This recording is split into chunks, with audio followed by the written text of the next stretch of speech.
Ouvrons nos Bibles dans Romains chapitre 5, verset 13.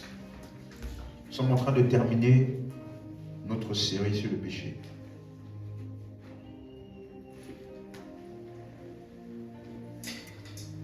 Alléluia. Romains chapitre 5, verset 13. Nous avons vu jusqu'ici, avant le péché d'Adam, pendant le péché d'Adam et après le péché d'Adam. Nous avons vu qu'après qu'Adam a péché, la promesse qui avait été faite par Dieu a été maintenant réitérée par les paroles des prophètes afin que la promesse de la vie éternelle puisse être transmise à tous les hommes. Nous avons vu comment elle a parcouru depuis Abel. Ensuite, on a vu Noé. Ensuite, on a vu Abraham. On a vu que chacun de ces personnages-là a eu l'opportunité de saisir et de croire en la promesse de Christ. Il y a ceux qui ont cru et il y a ceux qui n'ont pas cru. Voilà pourquoi la vie éternelle est par la foi uniquement, tandis que la désobéissance emmène la mort. Donc, chaque homme a l'opportunité de choisir, soit de croire ou alors de désobéir à la promesse. Dans Romains chapitre 5, verset 13, il nous dit: car jusqu'à la loi, le péché était dans le monde. Or, le péché n'est pas imputé quand il n'y a point de loi.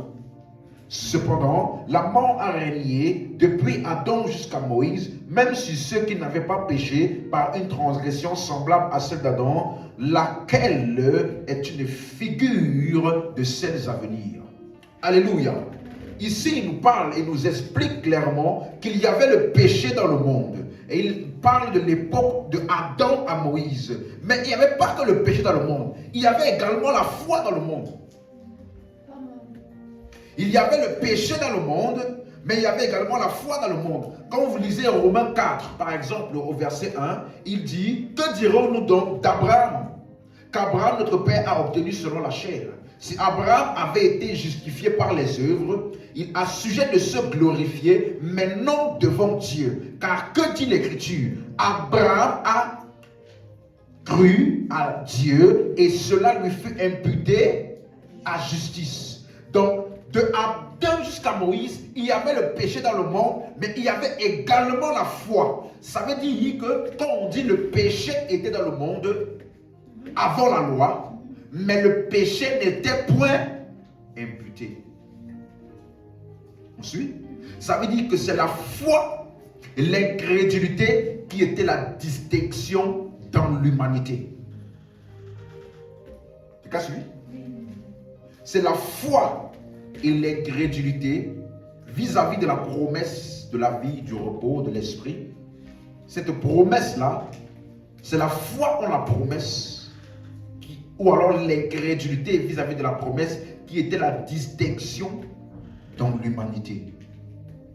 Donc ça veut dire que, bien que le péché, je crois que le péché est un problème, dis Amen. Amen. Amen, amen. Hein? Amen. Mais ce n'était pas le péché le problème ici. Le péché n'était pas imputé. Ça ne veut pas dire que le péché était une bonne chose. Ça ne veut pas dire que le péché est bien. Ça veut simplement dire que le péché n'est pas imputé. Donc ce qui compte, ce qui est pris en compte, c'est soit la foi, soit l'incrédulité vis-à-vis de la promesse. Si tu crois, dis Amen. Amen. Et voilà donc pourquoi j'ai dit ici que le véritable problème était le refus de l'aide semblable qui avait été proposée à l'homme. C'est ça qu'on appelle aujourd'hui incrédulité. Parce que l'homme était déjà nu. La Bible dit Adam était nu. Et dans la promesse qui lui avait été donnée, Dieu avait pourvu à l'intérieur le fait de le couvrir complètement. On appelle ça la vie. Dieu lui a donné une aide. Dieu lui a proposé une aide. Un repos. Le fait de cesser de ses œuvres. Et de jouir de la grâce de Dieu. De jouir de l'œuvre accomplie par Dieu. Jusqu'ici, tu me suis? Yes. Ça veut dire ceci. Si je peux donner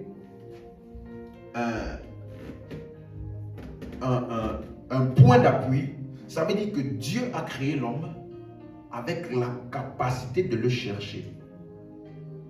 Mais il lui a donné un libre arbitre par lequel l'homme peut choisir de rejeter Dieu. Ça, c'est une des choses que si tu ne comprends pas, alors il y a beaucoup d'événements qui se passent et tu es incapable d'expliquer parce qu'il y a un concept que les gens appellent la souveraineté de Dieu. Dieu est souverain, ça veut dire qu'il fait ce qu'il veut comme il veut et c'est lui qui est le maître de tout et c'est lui qui est responsable de tout ce qui se passe. Quelqu'un m'a suivi? Mais tu peux parler de Dieu comme ça, comme tu n'as pas pris en compte ce qu'on appelle le libre arbitre de l'homme. Des gens qui disent que Dieu a créé certains gens pour être sauvés et d'autres pour aller en enfer. Et ils appellent ça prédestination. C'est-à-dire que toi tu es destiné à l'enfer, toi tu es destiné au ciel. Avant même que tu ne naisses déjà, c'était déjà déterminé. Ça veut dire que tu veux pas, tu vas croire. Que tu veux pas, toi qui vas aller en enfer là, tu ne vas jamais croire. Où est le libre arbitre? Le libre arbitre de l'homme est ce que Dieu a donné à l'homme. Et j'aimerais dire quelque chose à quelqu'un. Quand Adam a péché, il n'était pas pécheur. Ça veut dire que, parce qu'il y a certaines personnes qui pensent que non, l'homme, il a eu, sa volonté est corrompue. Sa volonté est corrompue au point où il est aspiré seulement sur négatives. Non. Quand Adam a péché là, est-ce qu'il était un pécheur? Est-ce qu'il avait la nature pécheresse? Il n'avait rien de tout ça, mais il a péché. Pour dire que le libre arbitre de l'homme là est ce que Dieu a donné à l'homme qui donne la capacité soit de croire, soit de rejeter et de pécher. Même un homme qui a déjà rejeté Dieu, il garde son libre arbitre pour plus tard l'accepter. Vous me suivez? Donc, depuis le début, je prends soin de vous retracer le péché là à ce qu'on appelle le libre arbitre. Amen. Alors, aujourd'hui, je vais toucher 2 ou 3 derniers points pour terminer cette série-là. Pourquoi donc la loi? Si c'était la foi ou l'incrédulité à la promesse qui était les distinctions de l'humanité, pourquoi donc la loi? Matthieu 19. Matthieu 19, verset 3. La Bible dit: les pharisiens l'abordèrent et dirent pour l'éprouver: est-il permis? Ça? Oui. Est-il permis à un homme de répudier sa femme pour un motif quelconque? Verset 4. Il répondit: n'avez-vous pas lu que le Créateur au commencement fit l'homme et la femme, et qu'il dit: c'est pourquoi l'homme quittera son père et sa mère et s'attachera à sa femme, et les deux deviendront une seule chair. Ainsi, ils ne sont plus deux, mais ils sont une seule chair. Que l'homme donc ne sépare pas ce que Dieu a joint. Verset 7. Pourquoi donc, lui dirent-ils, Moïse a-t-il prescrit de donner à la femme une lettre de divorce et de la répudier? Verset 8. Il leur répondit: c'est à cause de la dureté de votre cœur que Moïse vous a permis de répudier vos femmes. Au commencement, il n'en était pas ainsi. Donc, ça veut dire que Jésus est en train d'expliquer qu'il y a eu un changement de choses dans la loi. Ce n'était pas le plan initial. Quelqu'un suit? Parce qu'il dit: voici ce que Dieu a dit dès le commencement. L'homme quittera son père et sa mère, s'attachera à sa femme, que personne ne sépare ce que Dieu a joint. Alors ils disent: mais d'où ça se fait donc qu'on voit dans les mêmes écritures là écrit par le même Moïse là, quelque part, il dit, vous pouvez donner une lettre de divorce à vos femmes et les répudier. D'où vient cette apparente contradiction entre le plan initial de Dieu et ce que Moïse nous a donné maintenant comme instruction? D'où est-ce que cela vient? Et Jésus, il dit maintenant que c'est à cause de la dureté de votre cœur. Le mot à cause en grec, c'est le mot en réaction à. Donc ce que Moïse a donné par la suite est une réaction à l'état de leur cœur. Hein? Il n'a pas dit à cause du péché. Parce que le péché était déjà dans le monde avant la loi. N'est-ce pas? Yes. Avant la loi, le péché était déjà. Donc ça veut dire que ce n'est pas le péché en tant que tel. La loi a été donnée sur la base. C'est une réaction à la condition de leur cœur. Et quand on parle de la dureté de cœur, j'ai une question. Est-ce que dureté de cœur veut dire pratiquer le péché ou alors c'est la foi et l'incrédulité? Donc ça veut dire que c'est à cause du fait que les hommes ont refusé l'aide que cela a produit la loi. Parce que avant la loi, il y avait la foi et l'incrédulité. Donc question, la loi est pour quelle portion de l'humanité? Ceux qui ont cru ou ceux qui sont incrédules? Et qu'est-ce que c'est ça? Donc il y avait le péché dans le monde avant la loi. Oui ou non? Mais le problème, est-ce que c'était le péché ou est-ce que c'était la foi et l'incrédulité? Donc de Adam à Moïse là, il y avait le péché là-bas. Mais il y avait aussi la foi qui a donné la justification à certains. Adam a établi un exemple de ceux qui sont incrédules vis-à-vis de la promesse.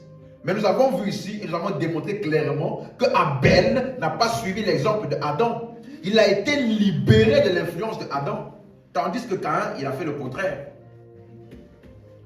Vous me suivez? Donc ça veut dire que, je peux dire donc ceci, que la loi, suis bien, a été donnée pour exposer le cœur incrédule, pour exposer l'incrédulité. La loi a été donnée pour exposer l'incrédulité qui est l'état du cœur de celui qui ne croit pas. Ensuite, je dis ça parce que maintenant je suis sur le point de toucher un point, donc je veux que tu sois attentif. Il y a une différence entre les 10 commandements et la loi de Moïse. La loi de Moïse a été donnée après les 10 commandements. Parce que lorsqu'il était sur la montagne et qu'il a reçu les 10 commandements, c'est là qu'il est venu trouver un peuple qui avait fait un veau d'or.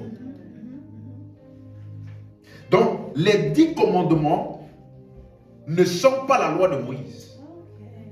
La loi de Moïse a été donnée beaucoup de temps après, parce que le peuple était sur le point d'entrer dans la terre promise, et Moïse savait qu'il ne devait pas entrer là-bas.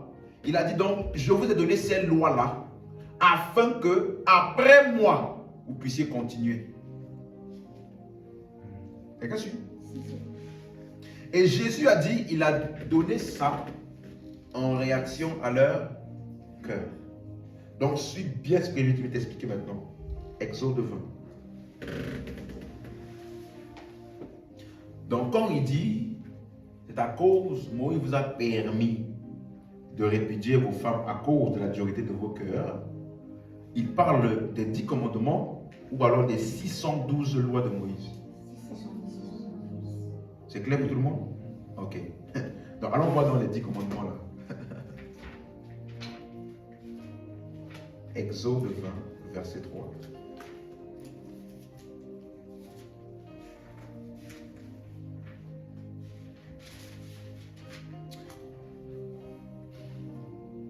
Amen.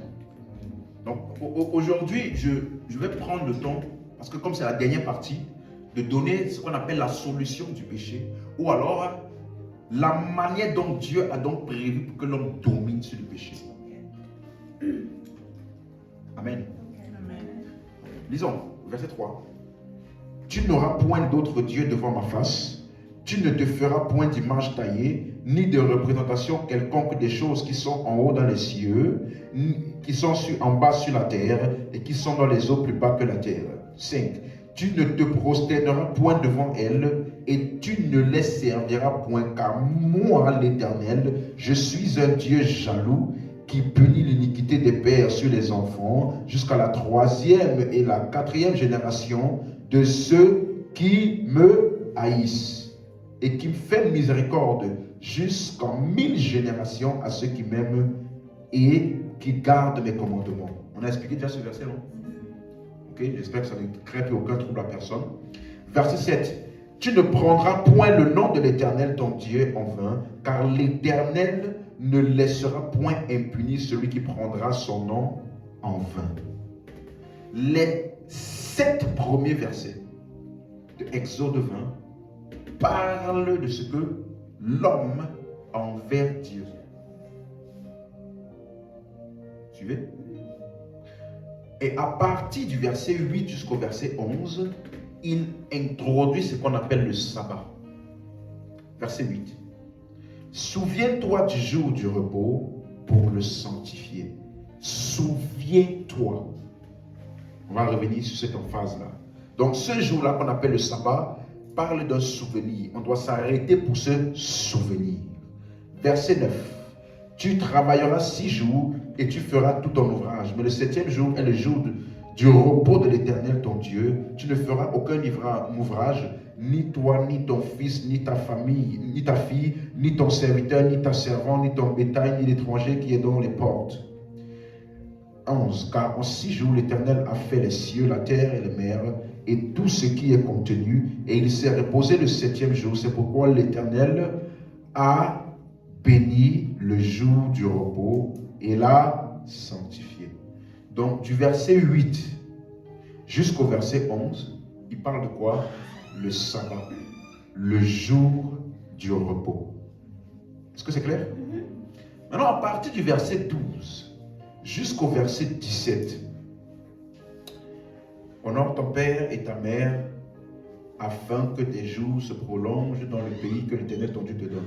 Tu ne tueras point, tu ne commettras point d'adultère, tu ne dévoreras point, tu ne porteras point de faux témoignages contre ton prochain, tu ne convoiteras point la maison de ton prochain, tu ne convoiteras point la femme de ton prochain, ni son serviteur, ni son servant, ni son bœuf, ni son âne, ni aucune chose qui appartient à ton prochain. Je vais résumer pour vous. Oh, merci Seigneur. Regardez quelque chose. Tous les 10 commandements là peuvent être résumés en 3.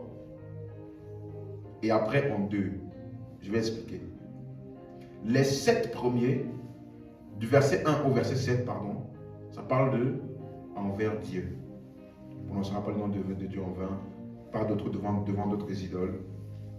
À partir de 8 à 11, il parle du sabbat, ce qu'il appelle le jour du repos, où tu ne dois rien faire et tu dois te souvenir de l'Éternel. Et à partir du verset 12 jusqu'au verset 17, il parle de notre conduite vis-à-vis du prochain. On suit? Mais comment est-ce que donc, du verset 3 au verset 7, il parle d'être centré sur Dieu?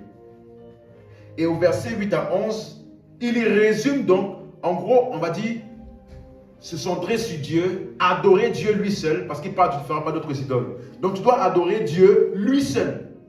Mais après, il résume tout ça en disant, ne fais rien. Regarde, c'est ça. Il parle du verset 3 à 7. Adorer Dieu, adorer Dieu, adorer Dieu lui seul. Et à partir du verset 8 à 11, il résume ça, l'adoration envers Dieu là, en ne faisant rien. Ça parle de la foi en Dieu. Et de 12 à 17, ça parle de la conduite envers les hommes. Donc c'est pour ça qu'on va lire dans la suite, Jésus, il n'a jamais parlé des 10 commandements. On va voir ça par la suite. Mais en tout cas, les 10 commandements là, on peut résumer ça donc en 2. la foi envers Dieu et l'amour pour le prochain. On suit? La première partie est ce qu'on fait envers Dieu. Et en réalité, envers Dieu là, on ne fait rien. Tu ne feras aucun ouvrage. Ça là, c'est pas la foi que nous entrons dans le repos de Dieu. Donc faire rien là envers Dieu, ça part de la foi. Et après ça, maintenant envers les hommes, l'amour. Parce que la foi sans les œuvres, Jacques dit, elle est morte. Donc ça veut dire que si vous remarquez bien, il n'y a aucun châtiment dans les 10 commandements. Aucune malédiction, aucune punition. Les malédictions, punitions là, c'est dans... Voilà. Et qu'est-ce que c'est maintenant? Donc voilà pourquoi Matthieu 5, 17 maintenant. Allons voir Jésus. Comment est-ce qu'il a parlé de ça? Matthieu 5, 17. Il dit, ne croyez pas que je sois venu pour abolir la loi ou les prophètes. Je suis venu non pour abolir, mais pour accomplir. 18. Car je vous le dis en vérité, tant que le ciel et la terre ne passeront point, il ne disparaîtra pas de la loi un seul iota ou un seul trait de l'être jusqu'à ce que tout soit arrivé. Quelqu'un a suivi ça? Donc, quand ça arrivé là, hein, il ne disparaîtra rien de la loi. Jusqu'à ce que tout soit. Et qui est venu accomplir ça? Donc, dès qu'il a accompli et que tout est arrivé là. Parce qu'il y a des gens là, ils disent, Jésus a dit, je suis venu non pas pour abolir, mais pour accomplir. Mais lui-même il dit que rien ne va disparaître jusqu'à ce que tout soit arrivé. Bon, je reviens à mon sujet. Donc, mais vous allez voir que dans toute la loi, il n'y a aucun sacrifice humain exigé par la loi. Aucun sacrifice humain. Et donc, quelles sont les exigences de la loi que Jésus est venu accomplir? Quand tu regardes donc les 10 commandements, j'ai dit que, suis-moi bien, la loi de Moïse a été donnée en réaction à l'état du cœur des hommes. Et donc, les 10 commandements sont une autre tentative de communiquer toujours au peuple la pensée de Dieu. Voilà pourquoi il y a le sabbat dedans, dans lequel Dieu s'est reposé de ses œuvres, invitant les hommes à rentrer dans son repos. Moïse donc, venant annoncer les 10 commandements au peuple, le peuple ayant rejeté cela, il a donné donc les 612 lois. Donc qu'est-ce qu'il y avait dans les 10 commandements? La foi en Dieu et l'amour pour le prochain. Donc ça veut dire que la loi de Moïse, suis-moi, en plus d'exposer l'incrédulité, elle expose également l'égoïsme, qui est le contraire de l'amour pour le prochain. Donc la loi de Moïse expose le contraire de ce qu'il y a dans les 10 commandements. Amen. Donc c'est pour ces choses-là, tous les hommes dans lesquels il y a l'absence de foi, l'absence d'amour pour le prochain, la loi condamne. Quelqu'un suit? On voit, vous voyez bien la différence? 10 commandements, la loi de Moïse. Amen. Matthieu 22, verset 36.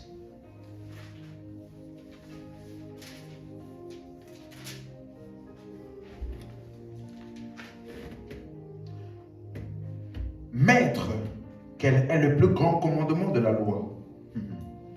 Jésus lui répondit, tu aimeras le Seigneur de tout ton cœur, de toute ton âme, de toute ta pensée. C'est le premier et plus grand commandement. Verset 39. Voici le second qui lui est semblable. Tu aimeras ton prochain comme toi-même. De ces 2 commandements dépendent toute la loi et les prophètes. Vous suivez? Donc, ça veut dire que quand il parle par exemple de tout ton cœur, toute ton âme là, ça parle principalement de l'état du cœur. Quelqu'un suit ça? Amen. Donc, c'est pour ça que je dis que dans Exode, on voit 10 commandements. Quand on demande à Jésus, il donne 2 commandements. Tu veux? Parce qu'en réalité, l'essence des 10 là, ce sont les 2 ici. Tu aimeras le Seigneur de ton Dieu, de tout ton cœur, de toute ton âme et de toute ta pensée. Et tu aimeras ton prochain comme toi-même. Donc les 612 lois de Moïse étaient pour condamner l'absence de ces 2 choses-là. L'absence de foi et l'absence d'amour dans le cœur du peuple qui est en face. Moïse vous a permis, à cause de la dureté de votre cœur, vis-à-vis de quoi? De ce qu'il leur a annoncé. Donc la loi là était pour exposer et condamner l'absence de foi et l'absence d'amour. Si tu suis, dis Amen. Amen. Donc ça veut donc dire quoi? Parce qu'il faut d'abord que je règle ça avant d'aller plus loin. Aimer Dieu de tout son cœur, de toute son âme et de toute sa force, comme certains aiment souvent dire. Ça veut dire quoi? Toi, tu penses que ça veut dire, Seigneur, tu sais que je t'aime de tout mon cœur. Ça veut dire que tout ce qui est en moi là t'aime. Toi, tu penses que c'est ça que ça veut dire. Mais Moïse, après avoir parlé dans ces commandements-là, il a expliqué ce que ces commandements-là veulent dire. Aimer Dieu de tout son cœur, de toute son âme et de toute sa force ou de toute sa pensée. Toute sa pensée. Voilà. Lisons. Deutéronome 30, verset 10 à 16. Ça veut dire quoi? Aimer Dieu de tout son cœur, toute son âme, toute sa pensée. Deutéronome 30, verset 10.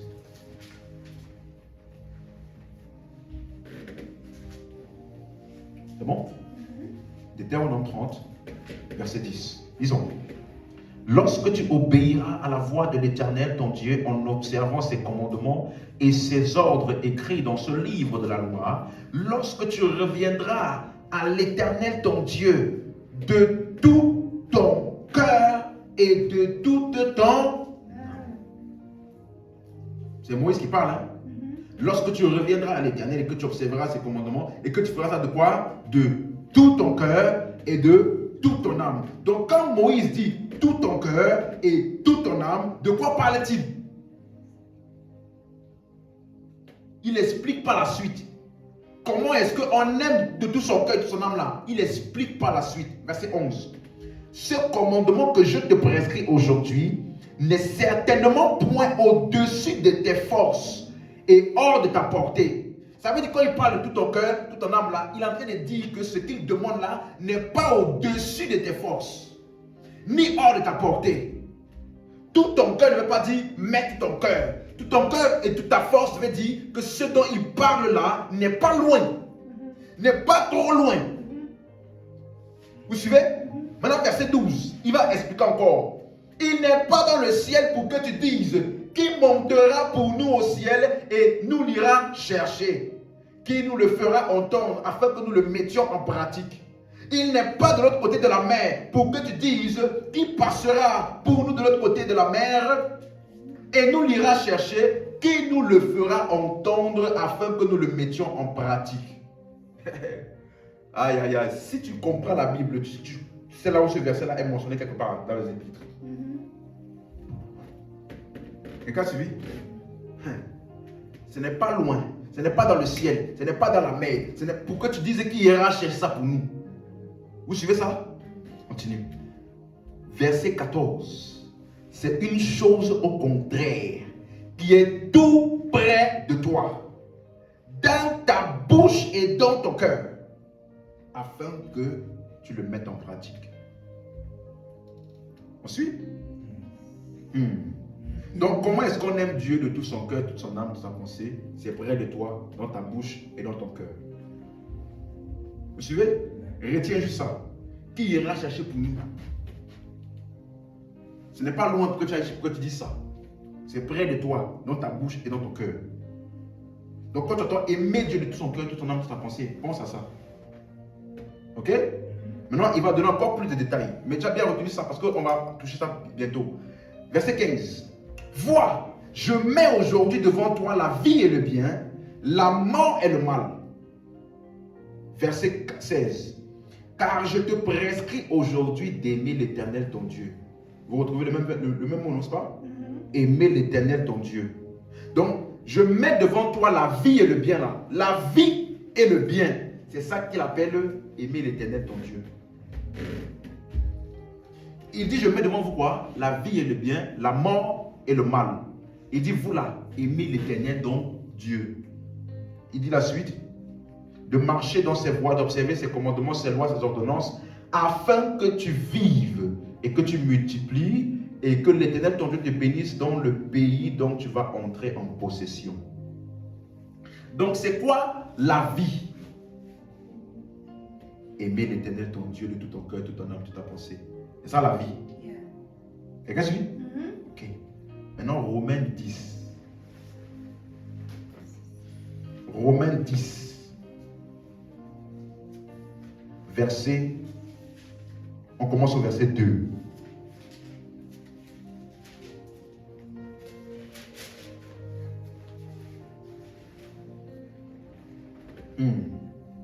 C'est bon? Paul parlant des Juifs, il dit, je leur rends le témoignage qu'ils ont du zèle pour Dieu, mais sans intelligence. 3. Ne connaissant pas la justice de Dieu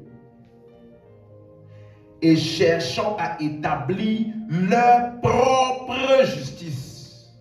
C'est un autre mot qu'il faut retenir pour aujourd'hui. Ils cherchent à établir leur propre justice parce qu'ils ne connaissent pas la justice de Dieu. Ils ne se sont pas soumis à la justice de Dieu. Car Christ est la fin de la loi pour la justification de ceux qui croient. La justice de Dieu, c'est ce que Dieu a fait ou va faire. Verset 6. Maintenant, regardez ce qu'il dit au verset 6.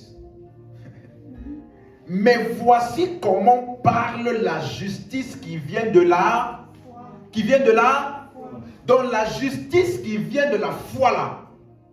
Parle comme ça. Voici comment parle la justice qui vient de la foi. Ne dis pas en ton cœur qui montera au ciel. C'est en fait descendre de Christ. Qui descendra dans l'abîme. C'est en faire remonter Christ d'entre les morts. On a vu ça où? Donc qui est le premier qui avait prêché ça?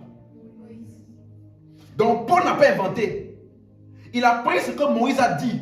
Il a donné les détails de l'explication plus claire. Donc si tu comprends ce que Paul dit ici, tu vas comprendre ce que ça veut dire aimer le Seigneur de tout ton cœur, de toute ton âme et de toute ta force. Parce que ce n'est pas au ciel pour que tu ailles chercher ça. Ce n'est pas loin dans l'abîme qui est hors de ta portée. Mais que dit-elle donc? Verset 8. Que dit-elle donc? La parole est près de toi. Dans ta bouche et dans ton cœur. Qui a dit ça? Oui. Donc Paul est en train d'expliquer en détail là ce que Moïse avait dit. Il dit dans ta bouche et dans ton cœur.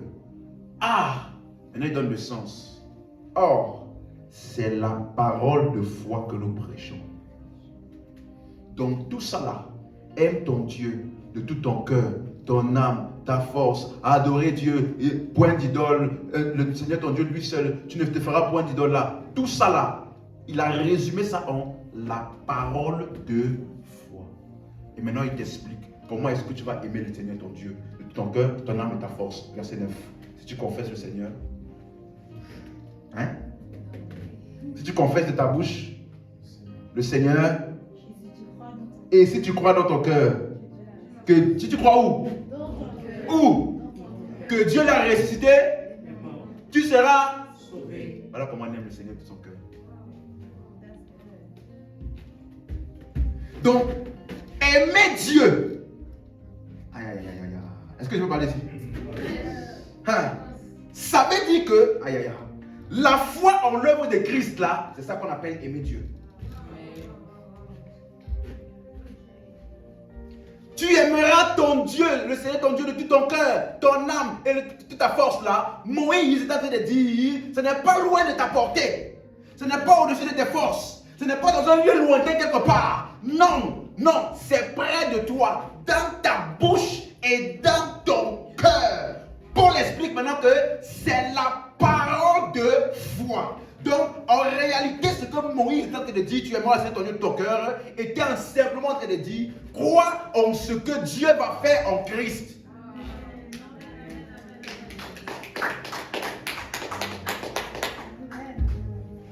Tu as suivi? Donc, il te demande de dire, va compose une chanson pour Dieu. Tellement que je t'aime de mon cœur. Et mon cœur bouillonne d'amour pour toi. Et tu penses que quand tu chantes ça, tu es en train d'aimer Dieu de tout ton cœur, de toute ton âme et de toute ta pensée. Ce n'est pas loin. Ce n'est pas dans l'inspiration de chercher un chant extraordinaire pour montrer à Dieu comment tu l'aimes. Ça là, c'est trop loin. C'est près de toi, dans ta bouche et dans ton cœur. C'est la parole de foi que nous prêchons. Si tu confesses le Seigneur Jésus et si tu crois dans ton cœur que Dieu l'a ressuscité d'entre les morts, ça veut dire que l'amour dont il parlait de son cœur là est simplement la foi en la résurrection de Jésus-Christ.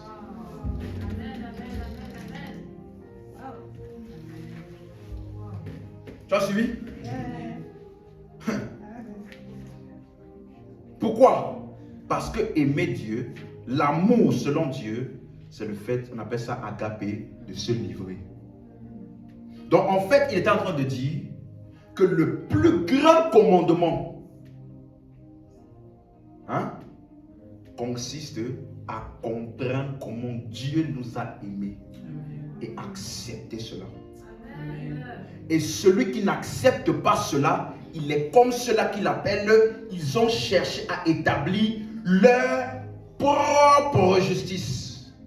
Ils ont cherché un système dans lequel eux-mêmes, par leur propre force et par leurs propres efforts, vont essayer de plaire à Dieu. En réalité, certains qui disent qu'ils aiment Dieu de tout leur cœur là, en fait, ils sont en train de pratiquer la justice personnelle. La propre justice, ça veut dire je produis tellement d'efforts pour montrer à Dieu à quel point je peux être qualifié devant lui. En réalité, lui il peut appeler ça l'amour de tout son cœur là, mais ce que Dieu appelle l'amour de tout son cœur là, c'est simplement le fait de s'arrêter, d'entrer dans son repos qui est l'œuvre achevée par Christ.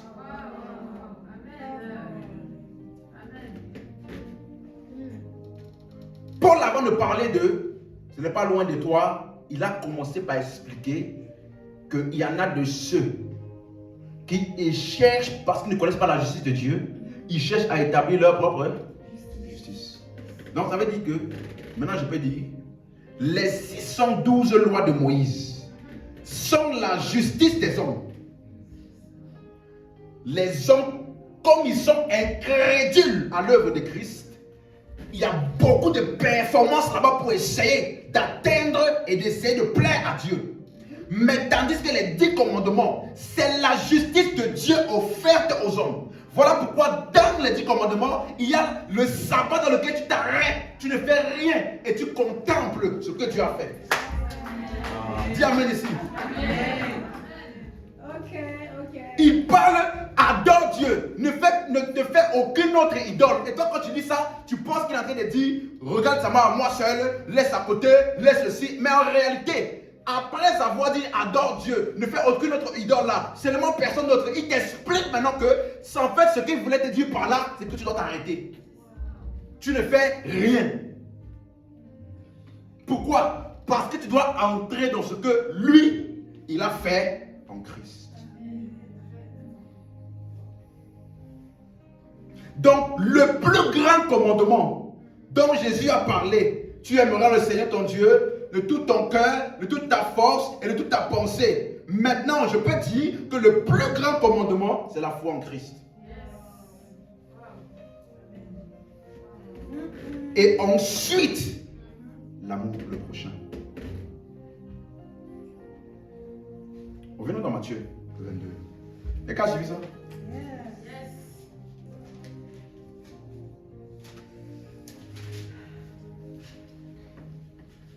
Alléluia. Donc, je reviens. 37. Matthieu 22, 37. Jésus lui répondit, tu aimeras le Seigneur ton Dieu de tout ton cœur, de toute ton âme, de toute ta pensée. C'est le premier et le plus grand commandement. Donc, c'est le premier. Suis-moi. C'est par là qu'on commence. Ça ne sert à rien d'essayer de faire le deuxième. Si tu n'es pas entré par le premier. Le premier là, je t'explique. Quand tu lis le mot dans le verset 39, il dit voici le second qui lui est semblable. Semblable. Semblable. En grec, c'est le mot homoios. Ça veut dire selon le même modèle que. Donc ça veut dire que ce que tu fais envers le prochain est le même modèle de ce que tu as expérimenté envers Dieu. Ce qu'il a fait pour toi, tu le retranscris vers le prochain. Selon le même modèle que. Il est semblable. Ça veut dire que le deuxième commandement est la résultante du premier commandement appliqué aux hommes. Ok. Tu as suivi? Il n'y a pas de deuxième sans le premier. On ne commence pas avec le deuxième. Tu m'as suivi? Donc il y a donc deux commandements. Aimer Dieu ou alors la foi en Christ. Et l'amour pour le prochain. La foi vient en premier, ensuite l'amour. L'amour pour le prochain est basé sur la foi en Christ.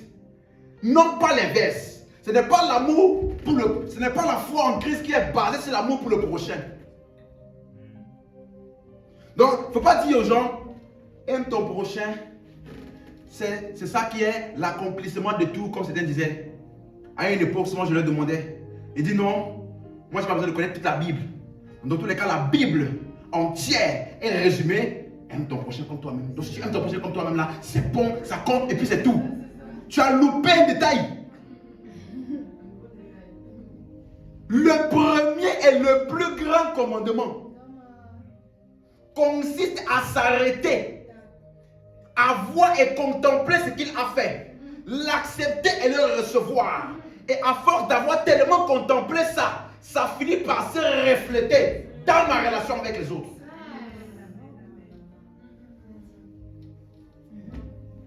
Dis encore amen très fort. Si tu comprends ce que je viens de t'expliquer là, la manière dont Jean va parler, ça va devenir très clair pour toi. Allons rapidement dans 1 Jean 3, verset 23. 1 Jean, chapitre 3, le verset 23.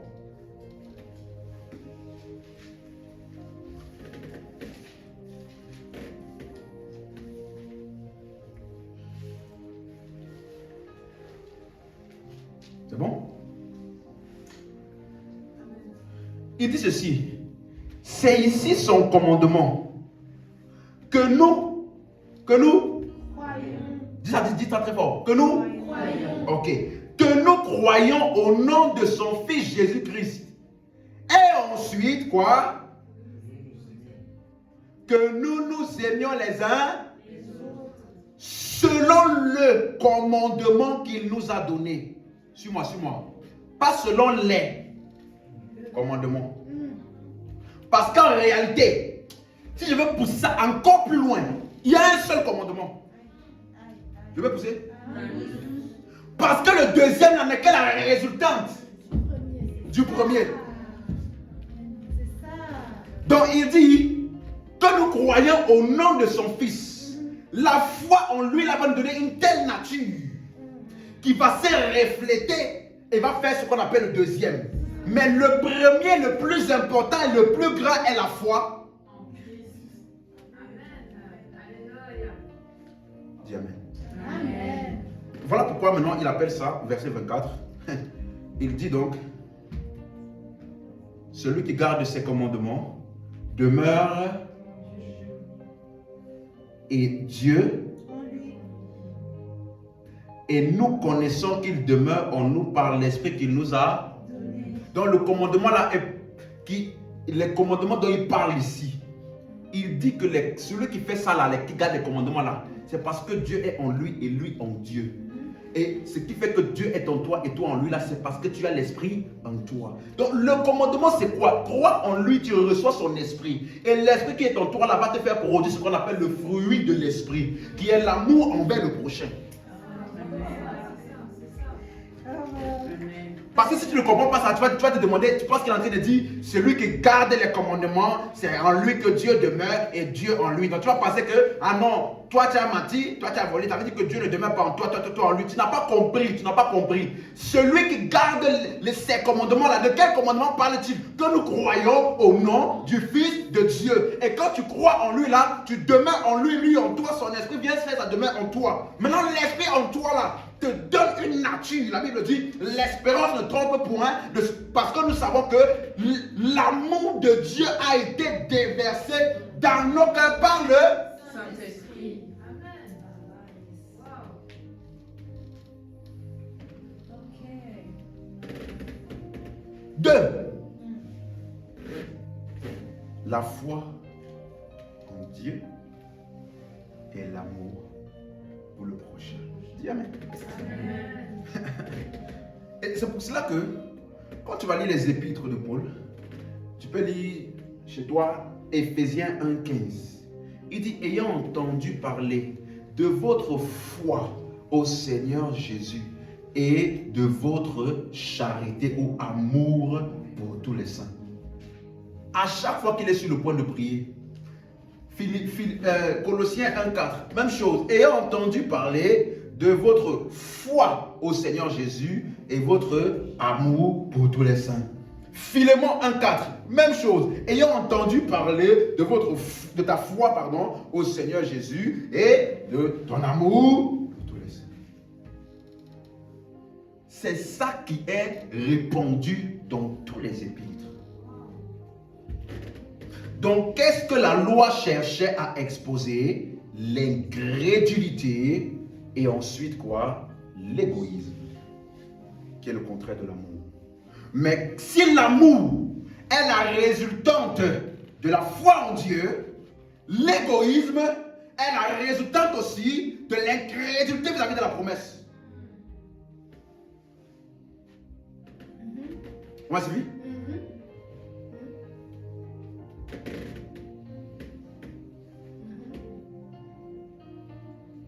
Donc pendant le sabbat, donc le commandement là c'est quoi? La foi en l'amour de Dieu pour nous. Aimer Dieu de tout son cœur, de toute son âme, toute sa force, toute sa pensée, tout ce que tu veux. Ça consiste à, il appelait ça dans les premiers là, hein? Les 11 premiers versets de Exode 20. Adoration envers Dieu, lui seul, pas vers les idoles. Mais après ça, il dit sabbat. Souviens-toi de l'Éternel. Donc, il résume tout ça là en disant, assois-toi et souviens-toi. Et dans le repos que tu vas voir là, tu vas contempler ce que lui, il a fait. Dans le cas du peuple d'Israël, il leur disait de se contempler et se commémorer de la délivrance qu'ils ont expérimenté de l'esclavage en Égypte. Et nous avions vu que ça là, c'est une image du fait que nous serons délivrés également du péché et de la puissance des ténèbres. Donc nous aussi, quand nous sommes là, nous sommes rentrés en Christ, nous nous posons et nous contemplons à quel point il nous a délivrés du péché, de la mort, de l'esclavage du péché, de la puissance des ténèbres et nous a transportés dans son royaume. Alors, après avoir vu, assimilé et compris ça, cela commence maintenant à affecter notre relation avec les frères. Amen. Parce que le royaume dans lequel nous sommes entrés là, certains ne sont pas encore entrés. Et nous faisons de tout maintenant pour qu'ils puissent entrer dans cela. Et pour qu'ils puissent voir cela là, notre vie commence à témoigner du nouveau royaume dans lequel nous sommes entrés par la foi. Donc ma conduite là n'est que le reflet de ce qui s'est passé quand j'ai cru.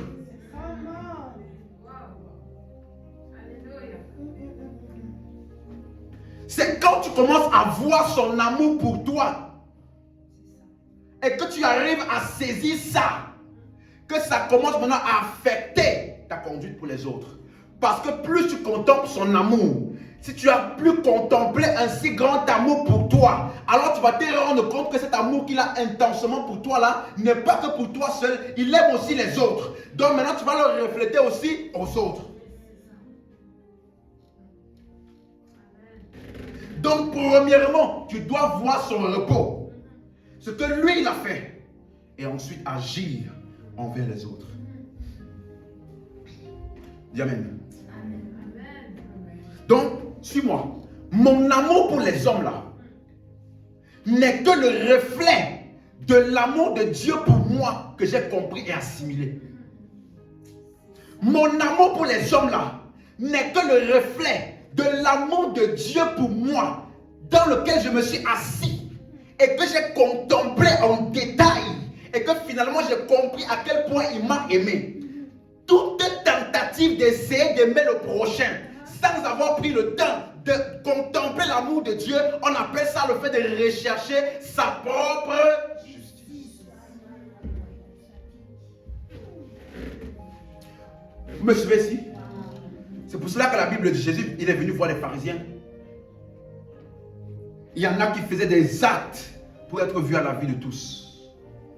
Il dit, vous là, quand vous voulez prier, quand vous voulez jeûner, ce n'est pas pour venir répéter les paroles, ce n'est pas pour venir faire la tête battue au milieu des autres pour qu'on voit que tu jeûnes.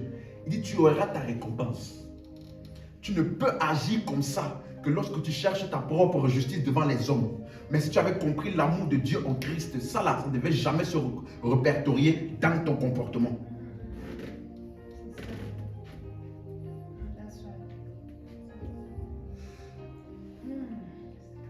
C'est ça que Jésus, il appelle, Paul, il appelle ça, ils ont cherché leur propre justice.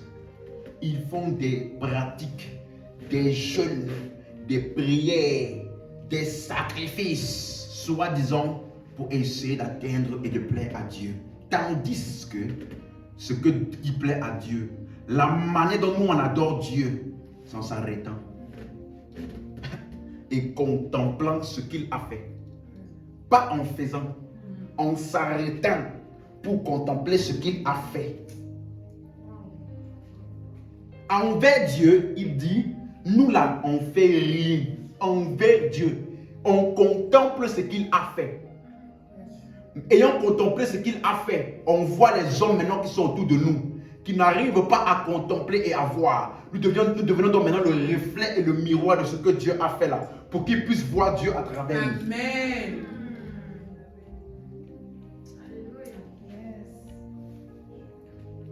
On va lire ça tout à l'heure. Il dit, soyez comme votre Père. Il fait tomber sa pluie sur les bons et sur les méchants. Il dit, soyez donc comme votre Père. Donc nous là, ce qu'on fait envers les hommes là, ce n'est que le reflet. Ce n'est que l'imitation de ce qu'on a contemplé et vu en lui. Dis Amen. Amen. Donc tu vas voir des expressions dans Éphésiens chapitre 2 verset 8. Éphésiens chapitre 2 verset 8. Car c'est par la grâce que vous êtes sauvés, par le moyen de la foi, et cela ne vient pas de vous, c'est le don de Dieu. Ça ne vient pas de vous, c'est le don de Dieu. On m'a suivi? Donc quand tu ne comprends pas que c'est pas la grâce et que c'est le don de Dieu là, Paul dit maintenant au verset 9, ce n'est point par les œuvres, afin que personne ne se glorifie. Le mot se glorifier dans ce texte-ci a exactement le même sens que rechercher sa propre justice. Pourquoi? Ça veut dire parce que le mot se glorifier en grec, ça veut dire tirer sa gloire d'une chose. Donc le mot en lui-même n'est pas mauvais, mais c'est la source d'où tu tires ta gloire qui est le problème. Parce que tu peux chercher à te glorifier par tes œuvres et non pas par l'œuvre de Christ.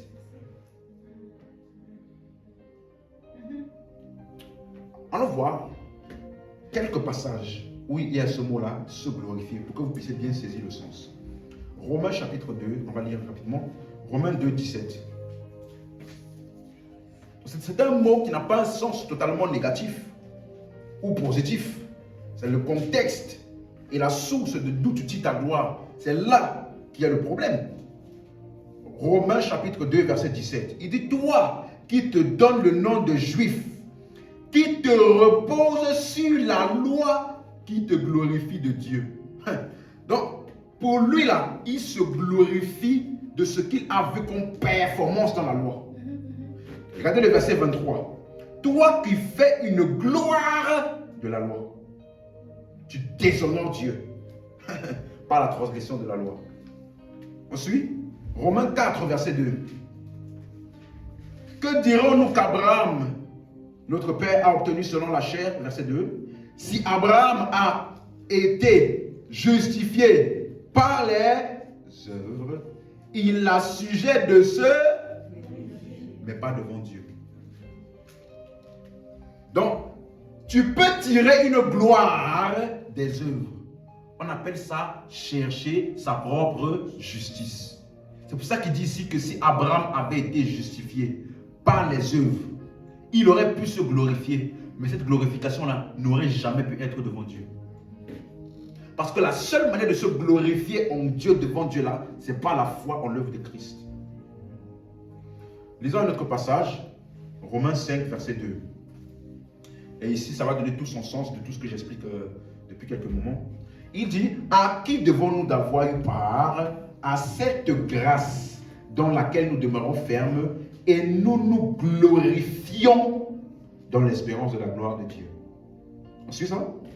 Verset 3.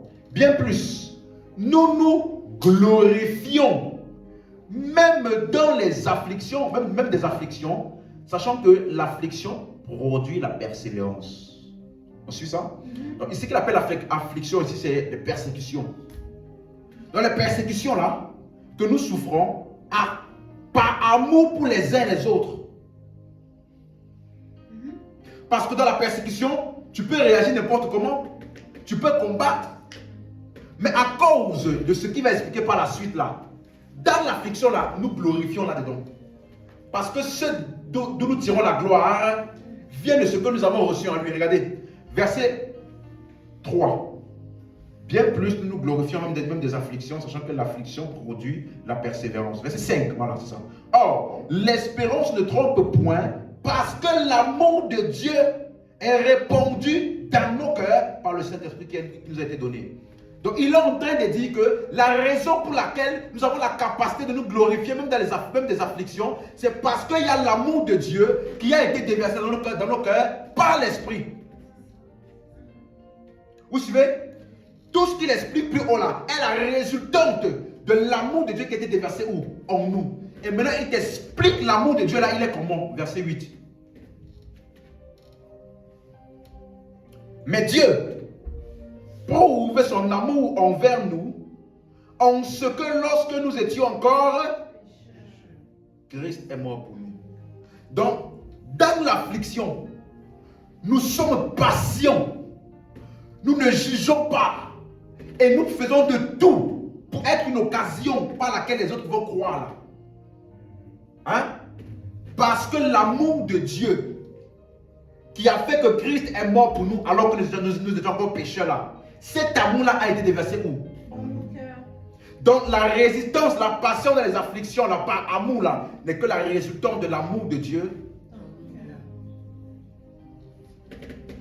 Ce n'est pas la cause, c'est la conséquence. Tout a commencé parce que j'ai eu la foi en son amour. Christ est mort pour nous. Dieu prouve son amour en ce que Christ est mort pour nous. J'ai vu ça, j'ai contemplé ça, j'ai cru. Quand j'ai cru, j'ai reçu ça en moi. Maintenant, vis-à-vis des autres, dans les afflictions, je suis patient. Et espérant et croyant qu'eux aussi vont expérimenter l'amour que j'ai expérimenté. Donc nous nous glorifions même des afflictions. Parce que la gloire là n'est pas de nos œuvres, mais de l'œuvre de Christ que nous avons contemplée et acceptée.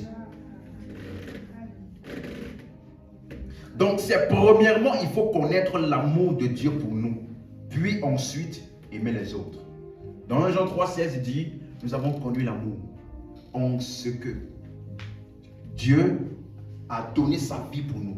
Christ a donné sa vie pour nous. Nous aussi, nous devons donner notre vie pour les frères. Il n'y a pas de nous aussi tant que tu n'as pas connu l'amour. Donc, tout amour, toute tentative d'essayer de manifester l'amour, les bons comportements, on appelle ça propre justice. Ou alors, la propre gloire, glorification personnelle. Vous me suivez? Donc, vous allez voir l'apôtre Paul. Il dit, si tu peux prier, si tu n'as pas l'amour, tu es comme une cymbale qui fait trop de bruit. Tu peux avoir toute la science des mystères, parler toutes les langues. Si tu n'as pas l'amour, tu n'es rien. Il est en train simplement de dire, il n'a pas dit que ces choses-là sont mauvaises. Il est en train de dire que le fondement, le premier et le plus grand là, c'est l'amour. Or, l'amour ici parle de son amour pour nous. Donc, si tu n'as pas compris comment Dieu t'a aimé, tu ne peux pas aimer l'autre. Verset 11, toujours de Romains 5. Et non seulement cela, mais encore, nous nous glorifions en Dieu. Par qui? Par notre Seigneur Jésus. Par qui maintenant nous avons obtenu la réconciliation. C'est de son œuvre que nous tirons notre gloire. Dis Amen. Amen. Donc, ça veut dire que le christianisme enlève de toi le je et le transforme en il. Lui, il est mort pour moi. Il m'a aimé le premier. Ce n'est pas le je qui te fait agir. C'est le il. Dis Amen. Amen. Paul dit, ce n'est plus moi. C'est Christ qui vit en moi.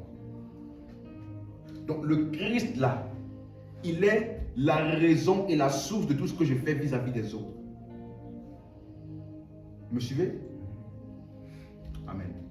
Donc quand tu lis dans 1 Jean 3, 23 qu'on a lu là, voici son commandement, que vous croyiez au nom de son Fils Jésus-Christ et que nous nous aimons les uns les autres. Ça là, il dit, c'est ça qui est le véritable commandement. Vous me suivez? Et maintenant dans 1 Jean 5, verset 13, 1 Jean 5, 13.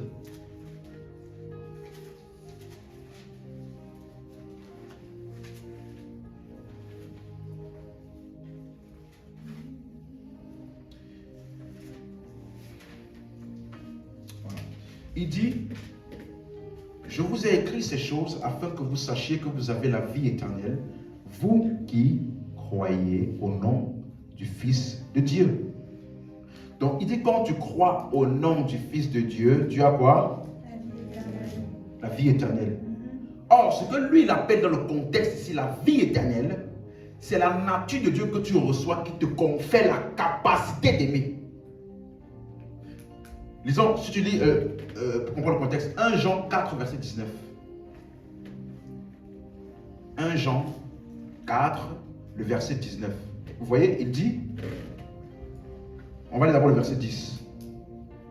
Et cet amour, verset 9, pardon, l'amour de Dieu, dis-moi l'amour de Dieu. Okay, il va expliquer donc l'amour de Dieu a été manifesté envers nous en ce que Dieu a envoyé son Fils dans le monde afin que nous vivions par lui la vie éternelle. Donc l'amour de Dieu est manifesté par le fait qu'il a envoyé son Fils pour que nous puissions, nous, avoir la vie éternelle.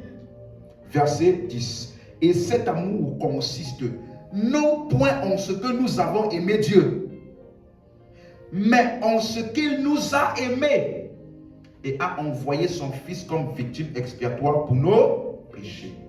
Maintenant verset 11.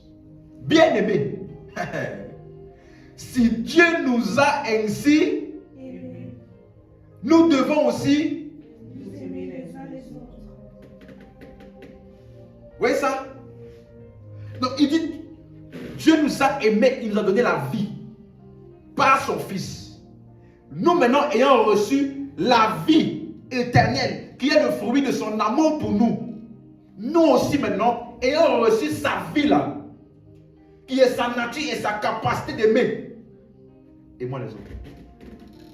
Donc la vie éternelle là, est la nature de Dieu que nous avons reçue en nous, qui nous confère la capacité d'aimer les autres. Verset 19. Pour nous, nous l'aimons parce qu'il nous a aimé le premier. Dans l'original, il n'y a pas le mot, il n'y a pas le L apostrophe là. Tu peux enlever ça. C'est le traducteur qui a mis ça. Maintenant, ça fait tout son sens. Nous, pas nous l'aimons. Parce que jusqu'ici, en parlant de ce qu'on fait envers Dieu, il a toujours dit que c'est Dieu qui nous a aimés en premier. C'est ça. Donc, nous, ce n'est pas nous l'aimons. C'est nous aimons qui, les uns les autres là, parce qu'il nous a aimés. Vous voyez? Et maintenant, il dit, si quelqu'un dit j'aime Dieu et qu'il haït son frère, vous voyez? Dans le contexte, c'est quoi? Aimer son frère et haïr son frère. Donc, si quelqu'un dit j'aime Dieu, qu'il haït son frère, c'est un menteur. Car celui qui n'aime pas son frère qu'il voit, comment peut-il aimer Dieu qu'il ne voit pas? Et nous avons de lui ce commandement, celui qui aime Dieu aime aussi son frère. Vous suivez maintenant? Donc, quand tu reçois son amour et qu'il te confère la vie éternelle, ça te donne la capacité maintenant d'aimer les autres. Donc, vous allez voir ceci. Je vais donc résumer en disant ceci. La foi en Dieu et l'amour pour les autres. C'est ça qui était dans les 10 commandements. C'est ça qui est dans les épîtres. Donc, quelqu'un qui dit les 10 commandements, ce n'est pas pour nous là. Il faut le dire techniquement si. Vous me suivez? Parce que Jésus a parlé de ça. 2 commandements. Foi en Dieu, amour pour les autres. Vous me suivez? Et donc, la foi en Dieu, sans aimer les autres, ensuite, c'est marcher par la chair. Et aimer les autres, sans la foi en Dieu, c'est chercher sa propre justice. Ou alors se glorifier dans les œuvres. Donc c'est la foi en Dieu premièrement, et ensuite l'amour. Les deux sont importants. C'est pourquoi vous allez voir que dans les épîtres, comme je vous ai dit, il met vraiment l'accent sur ces deux choses-là. Foi en Dieu, amour pour les autres. Foi en Dieu, amour pour les autres. Foi en Christ, amour pour les autres. Dans Éphésiens chapitre 1 jusqu'au chapitre 3, il parle de la foi en Dieu, il parle de ce que la foi en Dieu nous a donné, notre identité en Christ, ce que nous sommes devenus par son sacrifice. Et maintenant, à partir du chapitre 4 jusqu'au verset 6, il parle de la marche dans l'amour. On suit ça? Allons dans Éphésiens 2, verset 1 à 3. Éphésiens 2.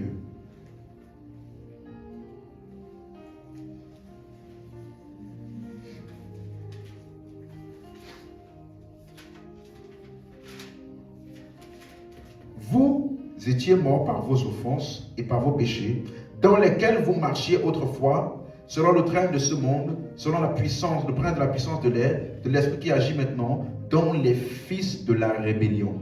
Donc, ici, Paul va décrire ce qu'on appelle les incroyants. Et vous allez comprendre maintenant quand je disais que la loi expose deux choses. L'incrédulité et l'égoïsme. Parce qu'il décrit les incroyants ici. Au verset 2, il les appelle les fils de la rébellion. Le mot rébellion ici, ça parle de quoi? Incrédulité. Maintenant, au verset 3, il dit quoi? Quelle est la conséquence? Nous tous aussi, nous étions de leur nombre, nous vivions autrefois selon les convoitises de la chair, accomplissant les volontés de la chair et de nos pensées, et nous étions par nature des enfants de colère comme les autres. Donc, en réalité, ce que lui, il appelle les incroyants, c'est ceux en qui il y a l'absence de la foi et l'absence de l'amour. D'où il appelle ça la convoitise. Le mot convoitise, c'est le mot épitomia, qui parle d'un appétit, un désir intense. Et ce désir-là est centré sur toi. Ce que je veux maintenant. Quelqu'un suit ça? Donc, la manière dont il dit, selon le prince de ce monde, ou le prince de la puissance de l'air, le train de ce monde. Donc la manière dont le monde fonctionne, la manière dont ceux qui sont sous l'influence du monde là et qui sont du monde là, ils sont caractérisés par deux choses. L'absence de la foi et l'absence de l'amour pour les uns les autres. On suit ça? C'est ça qu'on appelle le règne du monde. Dans 1 Jean chapitre 2 verset 15, rapidement.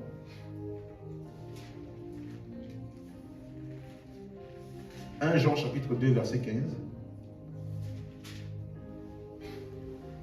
N'aimez point le monde, ni les choses qui sont dans le monde. Si quelqu'un aime le monde, l'amour du Père n'est point en lui, car tout ce qui est dans le monde, il va citer maintenant, la convoitise de la chair, la convoitise des yeux et l'orgueil de la vie ne vient point du Père, mais vient du monde. Donc voilà ce qu'il y a dans le monde ici. Il dit, et le monde passe et sa convoitise aussi, mais celui qui fait la volonté de Dieu demeure éternellement. Et la fait la volonté de Dieu ici, on a vu ça, croire en Jésus-Christ, amour pour le prochain. Donc, ce qu'il appelle le monde, là, ce qui règne dans le monde, là, c'est la convoitise de la chair, convoitise des yeux et orgueil de la vie. Vous allez voir, vous rendre compte que toute personne qui est dans le monde, là, est cadenassée dans ces trois éléments. Je me rappelle, je parlais avec une soeur une fois. Elle n'était pas sœur. Elle m'avait contacté, c'était quelqu'un du monde. Et elle m'a dit, pourquoi on a l'attrait pour certaines choses? Comment est-ce que le diable fait pour maintenir les gens dans le monde comme ça? Je lui ai dit, tu veux vraiment savoir? Alors je lui ai expliqué ces trois choses-là. Qu'est-ce qu'on appelle la convoitise de la chair? Les désirs, l'appétit de la satisfaction charnelle. La convoitise des yeux. Oh, j'ai vu telle chose là. Ah, j'ai vu telle chaussure sur telle star. Ça là, ça m'a donné l'envie maintenant de commencer à porter aussi ça. Je vois tout le monde. La convoitise des yeux et l'orgueil de la vie. On appelle ça, il faut que je sois vu comme étant quelqu'un qui a réussi. En gros, l'acceptation de tous. Le désir d'acceptation de tous. Toute personne qui est dans le monde a soit un, soit deux, soit ces trois-là, par lequel là, il est bien contenu et maintenu. Et quand je lui ai expliqué ça, elle m'a dit, en fait, moi j'ai les droits là, en totalité, avec intensité. Amen. Ça là, c'est la manière par laquelle le prince de ce monde maintient le cœur des hommes dans le monde. Et la seule solution à ça, il dit, le monde passe et sa convoitise, mais celui qui fait la volonté de Dieu demeure éternellement. Donc la seule solution à ça là, c'est le message de l'évangile. Parce que le message de l'évangile enlève le jeu et transforme ça en il. Dis amen. Ensuite, même chose, quand Jésus a été tenté par Pierre, on va dire ça comme ça, il a dit, arrête de moi Satan. Parce que les pensées que tu as ne viennent pas de Dieu, mais ce sont les pensées des hommes. Vous voyez? Donc ce sont les choses de ce monde. Même chose dans Jacques chapitre 1, verset 13 à 15, on a déjà vu ce verset, que personne ne dise c'est Dieu qui me tente, car Dieu me tente personnellement. Mais chacun est tenté par sa propre.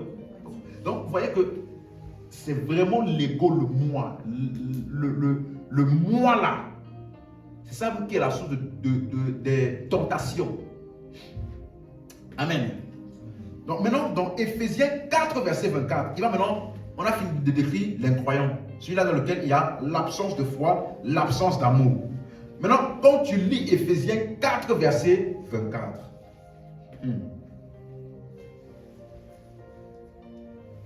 Éphésiens 4, verset 24. Et il a revêti l'homme nouveau, créé selon Dieu.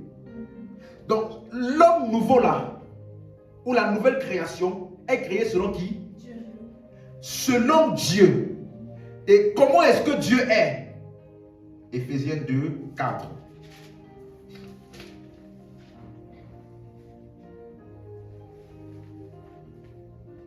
C'est bon? Oui. Éphésiens 2, 4. Qu'est-ce qu'il dit? Mais Dieu qui est riche. En quoi? à cause du grand amour dont il nous a. Donc si tu as été créé selon Dieu, toi aussi tu es riche en et tu as un grand amour pour les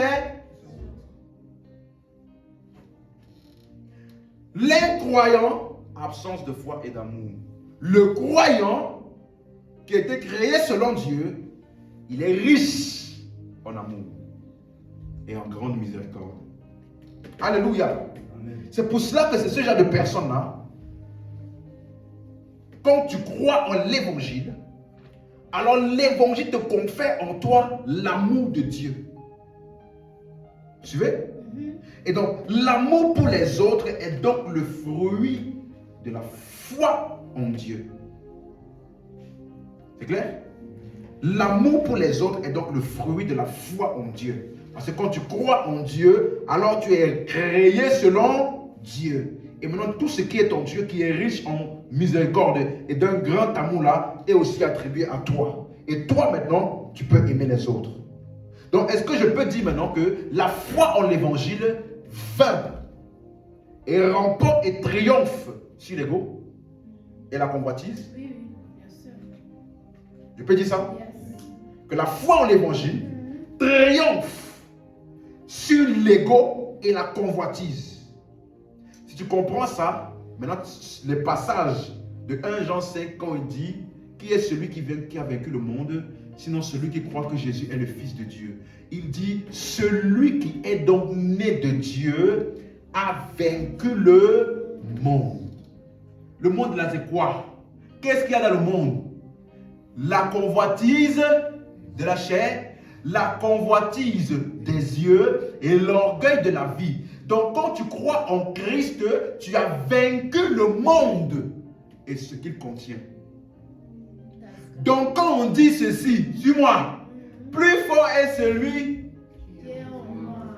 que celui qui est dans. Ce qui est dans le monde là, c'est quoi?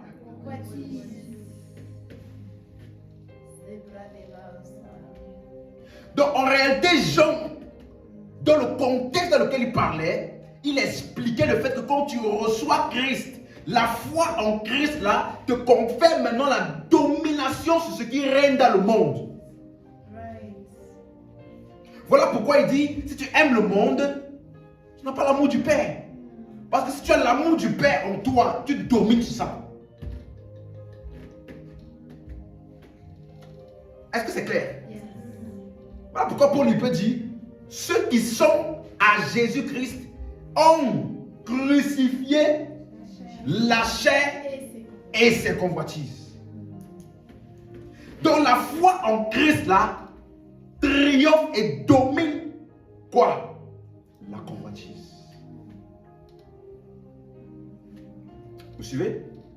Donc, quand tu reviens maintenant dans Ephésiens 4 là, Ephésiens 4, on s'est arrêté au verset 24. Et a revêti l'homme nouveau, créé selon Dieu, dans une justice et une sainteté que produit la vérité. C'est pourquoi, regardez maintenant, après t'avoir expliqué que tu as été revêtu selon Dieu, il te dit maintenant c'est pourquoi, qui est la conséquence de la nature que tu as reçue. C'est pourquoi renoncer au mensonge. Que chacun de vous parle selon la vérité à son prochain, car nous sommes membres les uns des autres. Si vous vous mettez en colère, ne péchez point, que le soleil ne se couche pas sur votre colère, ne donnez pas accès au diable, que celui qui dérobait ne dérobe plus, mais plutôt qui travaille, en faisant de ses mains ce qui est bien pour avoir de quoi donner à celui qui est dans le besoin. Donc il t'explique quelles sont les œuvres associées maintenant à ta nouvelle nature. Ce que ça produit dans ton quotidien et dans tes interactions avec les hommes. Donc je peux dire que la solution du péché, c'est la foi en Dieu. Je peux dire ça? Que la solution du péché, c'est la foi en Dieu. Parce que la foi en Dieu, là, te confère maintenant une nouvelle nature, qui est l'amour. Et cet amour-là est le contraire de l'égoïsme et de la convoitise, qui est ce qui maintient les hommes dans le monde. Et donc cet amour, une nouvelle nature que tu as reçue, se reflète dans ton interaction avec les hommes. Et maintenant, quand tu lis maintenant, ça veut dire ceci.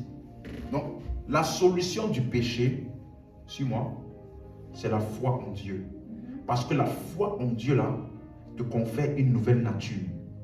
Donc, quand on parle de ce qu'on appelle le pardon des péchés, suis bien ce que je vais dire maintenant. Quand on parle du pardon, parce qu'on dit, Jésus il est venu, il a versé son sang pour la rémission des... Or, les hommes avaient besoin de dominer sur le péché. Hein? Et si ce que Jésus-Christ nous a donné là, il appelle ça rémission des péchés. Si ça voulait seulement dire que quand tu pêches là, on te pardonne. Et puis c'est tout. Ça là, il y avait ça avant la loi. Ah, avant que Jésus ne vienne, pardon. Abraham a été justifié par là. Hein? Donc il a cru. Et, lisons. Quand tu dis, c'est pour ça que je vais faire une étude rapide. La rémission des péchés dans les 4 évangiles. Et la rémission des péchés dans les épîtres. Ce n'est pas la même chose. Vous me suivez? Lisons rapidement. Le mot rémission ou pardon là, c'est le mot aphésis. A-P-H-E-S-I-S. J'ai déjà expliqué ça plusieurs fois ici. Ce mot aphésis là, ça veut dire délivrance. Excusez-moi de rire, parce que c'est ce que j'appelle délivrance aujourd'hui. Si vous savez ce que ça veut dire. Le mot rémission là, c'est exactement le même mot grec qui veut dire délivrance. Comme la Bible dit dans Luc 4, verset 18, l'Esprit du Seigneur est sur moi, car il m'a oint pour annoncer la bonne nouvelle aux pauvres. Pour prêcher la délivrance aux captifs. Hein? Pour renvoyer libre les opprimés. Renvoyer libre, délivrance aux captifs. C'est le mot grec aphésis. Et c'est le même mot que Jésus a dit maintenant. Il a déversé. Voici mon sang qui a été déversé pour vous, pour le aphésis des péchés. Donc, eux, ils font une délivrance en pensant que c'est une prière spéciale pour que tu tournes par terre.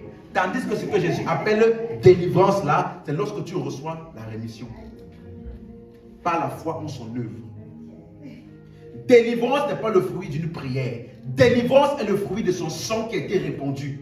Pour la rémission ou alors aphésis ou alors la délivrance. C'est pourquoi, maintenant, ce mot-là peut avoir 2 connotations. Dans les évangiles, c'est plus utilisé pour quelqu'un qui est délivré du paiement d'une dette. Vous me suivez? Délivré du paiement d'une dette. Même lorsqu'il dit, vous connaîtrez la vérité et la vérité vous affranchira. Le mot affranchi là parle du libéré du paiement d'une dette. C'est pour ça que vous allez voir que quand il dit,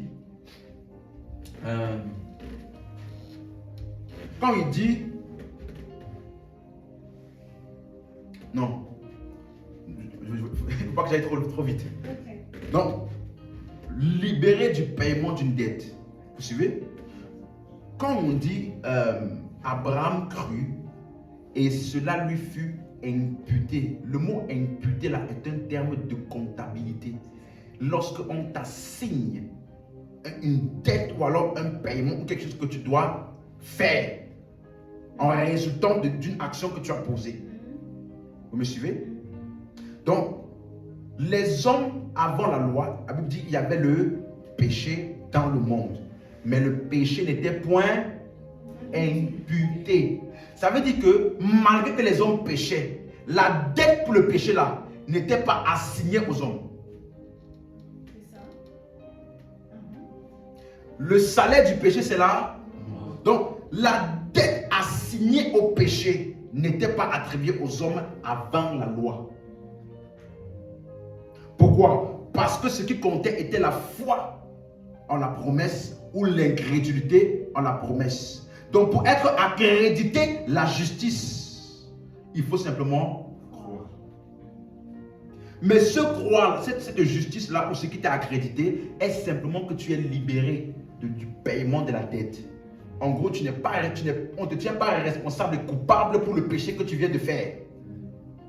Vous suivez? Suivez bien ce que j'explique. Hein? Donc, dans ce cadre ici, l'accent est sur le péché, pas sur la personne. C'est la dette du péché qui est payée ou alors de laquelle tu as été libéré. On suit ça? Tu es libéré de la dette du péché. L'accent est mis sur le péché. Le péché là t'a fait une dette et parce que tu as cru, tu es libéré de la dette du péché. Rémission. Mais dans les épîtres, parce que ça là, avant la loi, et même pendant la loi, il y avait ça. David a été justifié. Il dit, heureux l'homme à qui Dieu n'impute pas son péché. À qui l'homme impute, Dieu impute la justice sans les œuvres. Donc David avait compris aussi ça. Avant que Jésus ne vienne. Mais maintenant, dans Colossiens 2, verset 13. Maintenant là, il parle toujours aussi de la rémission des péchés. Hein.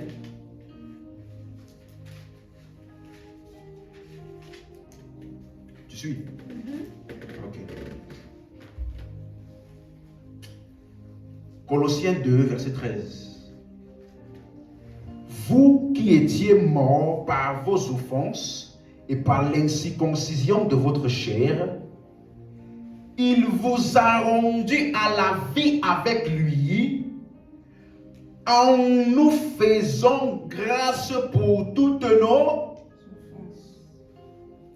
Donc, dans les épîtres, suis bien, te faire grâce pour toutes tes offenses là, ou alors te donner la rémission des péchés, dans les épîtres, ne veut pas seulement dire que tu as péché, on t'a pardonné. Ça parle du fait qu'il t'a rendu à la vie.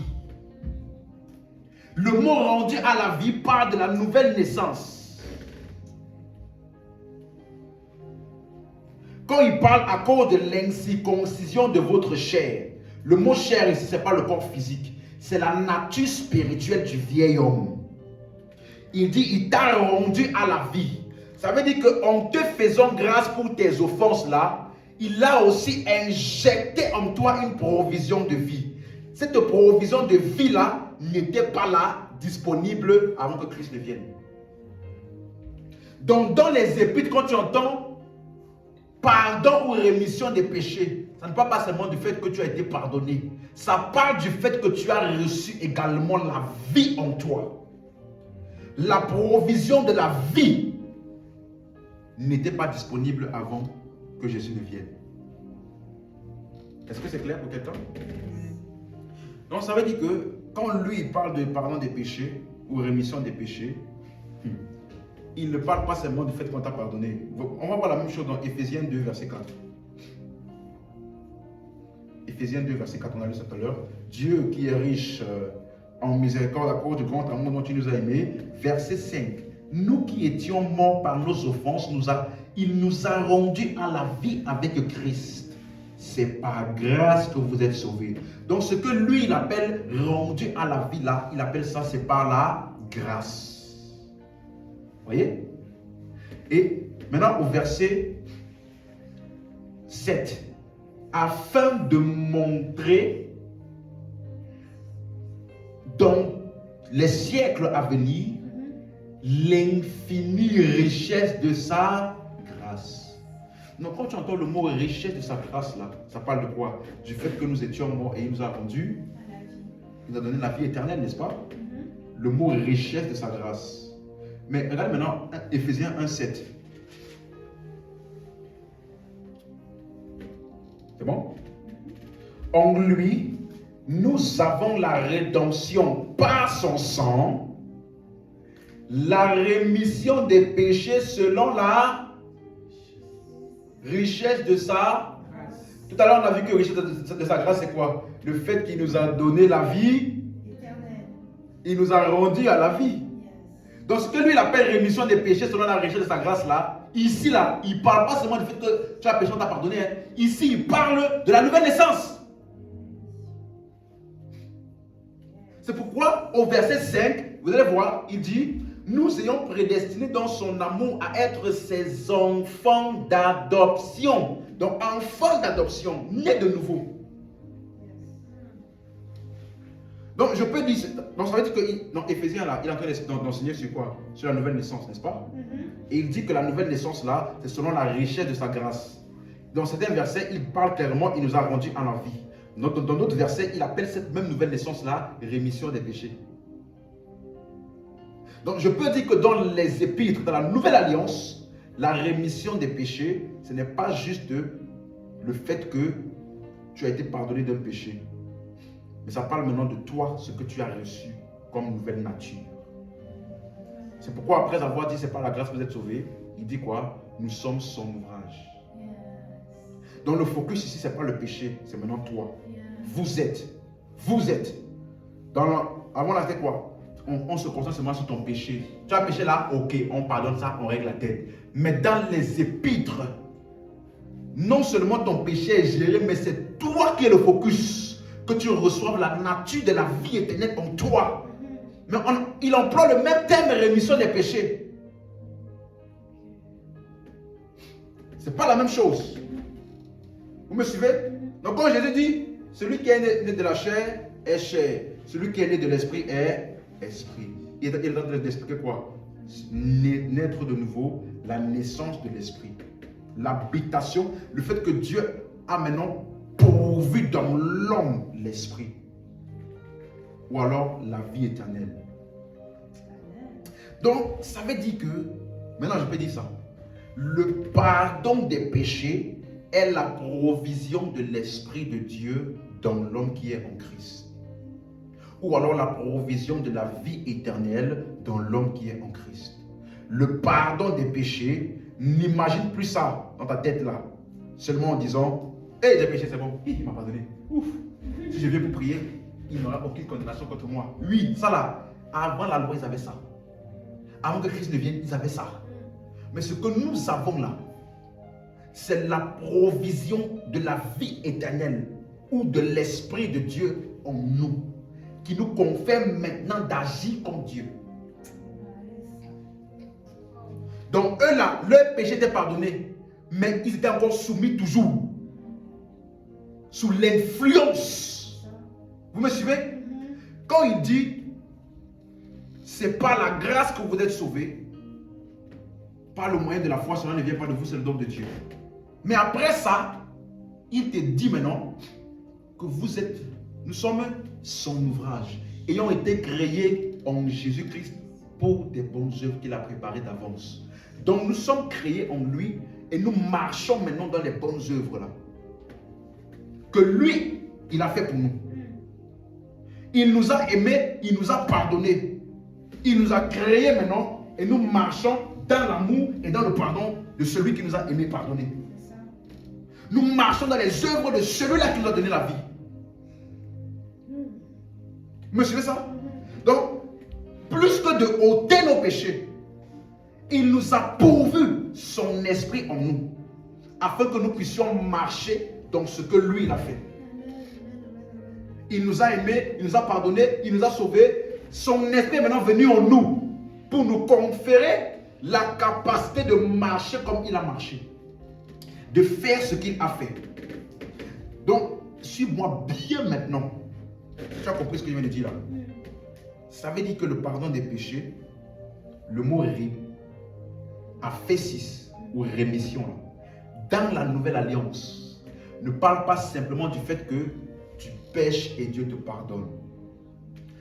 Ça parle pas simplement de la délivrance ou la libération du paiement d'une dette, mais plus encore, ça parle de la libération d'une vie régie par la chair et l'introduction d'une vie contrôlée par l'esprit. Plus que tu as péché, tu es pardonné. Ça t'introduit maintenant dans une vie dans laquelle tu marches exactement comme celui qui t'a donné naissance. Ta vie n'est plus régie par la chair, la convoitise et autres. Tu es libéré de ça et maintenant tu es introduit dans une vie dans laquelle elle est contrôlée par l'esprit. Marchez selon l'esprit et vous n'accomplirez pas les désirs de la chair. C'est le pardon des péchés ici. Parce que le pardon des péchés parle de ce que Christ a fait en rapport avec le péché. Il n'a pas simplement pardonné le péché, il t'a donné la nature et la capacité de dominer dessus par l'esprit en toi. Foi en Dieu, amour. Vous me suivez? Donc, Matthieu chapitre 5, 44. Quelqu'un suit bien ce soir? Ok. Matthieu 5, verset 44. Ça là, c'est la solution du péché. La Bible dit, mais moi je vous dis, aimez vos ennemis. Donc regardez verset 44.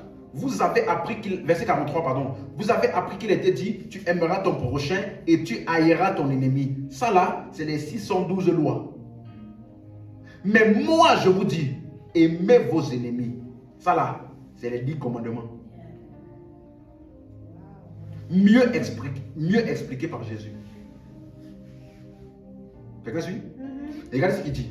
Aimez vos ennemis, bénissez ceux qui vous maudissent, faites du bien à ceux qui vous haïssent, priez pour ceux qui vous maltraitent et qui vous persécutent. 45.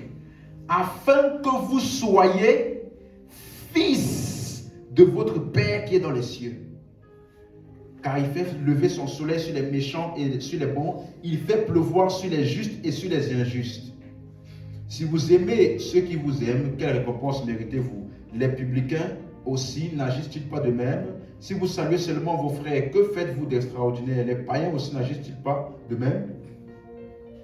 Soyez donc parfaits comme votre Père est parfait. Donc le mot parfait ici parle de quoi? L'amour. Jésus? Donc ici il est en train de dire clairement que nous devons imiter notre Père. Donc notre attitude envers les autres est l'imitation de ce que nous avons compris de l'attitude du Père. Donc, quand tu lis tout Matthieu 5 là, hein, jusqu'au verset 48, hein, je pose une question. Est-ce qu'ici, il y a un endroit où on dit que c'est Dieu qui nous imite ou c'est nous qui imitons Dieu? C'est nous qui imitons Dieu. Vous êtes sûr? Oui. Sûr. Donc Dieu aime, il fait tomber sa pluie sur les bons et les méchants. C'est Dieu. Que nous, on voit ce qu'il fait là. Et nous, on réplique, reproduit. Donc, tu ne peux pas comprendre Matthieu 5 là maintenant. On a lu tout. Et maintenant, Matthieu 6, tu comprends autre chose dans la prière de notre Père.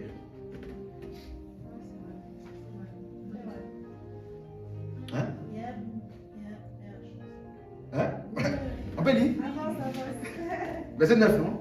Voici donc comment vous devez prier. Notre Père qui es aux cieux, que ton nom soit sanctifié, que ton règne vienne, que ta volonté soit faite sur la terre comme au ciel. Donne-nous aujourd'hui notre pain quotidien. Maintenant, regardez verset 12. Pardonne-nous nos offenses, comme nous aussi, nous pardonnons. Donc, tu nous pardonnes de la même manière que nous on pardonne. Donc, tu copies sur nous. Et regardez le verset 14. Si vous pardonnez aux hommes leurs offenses, votre Père Céleste vous pardonnera aussi. Donc, si vous pardonnez, il vous pardonne.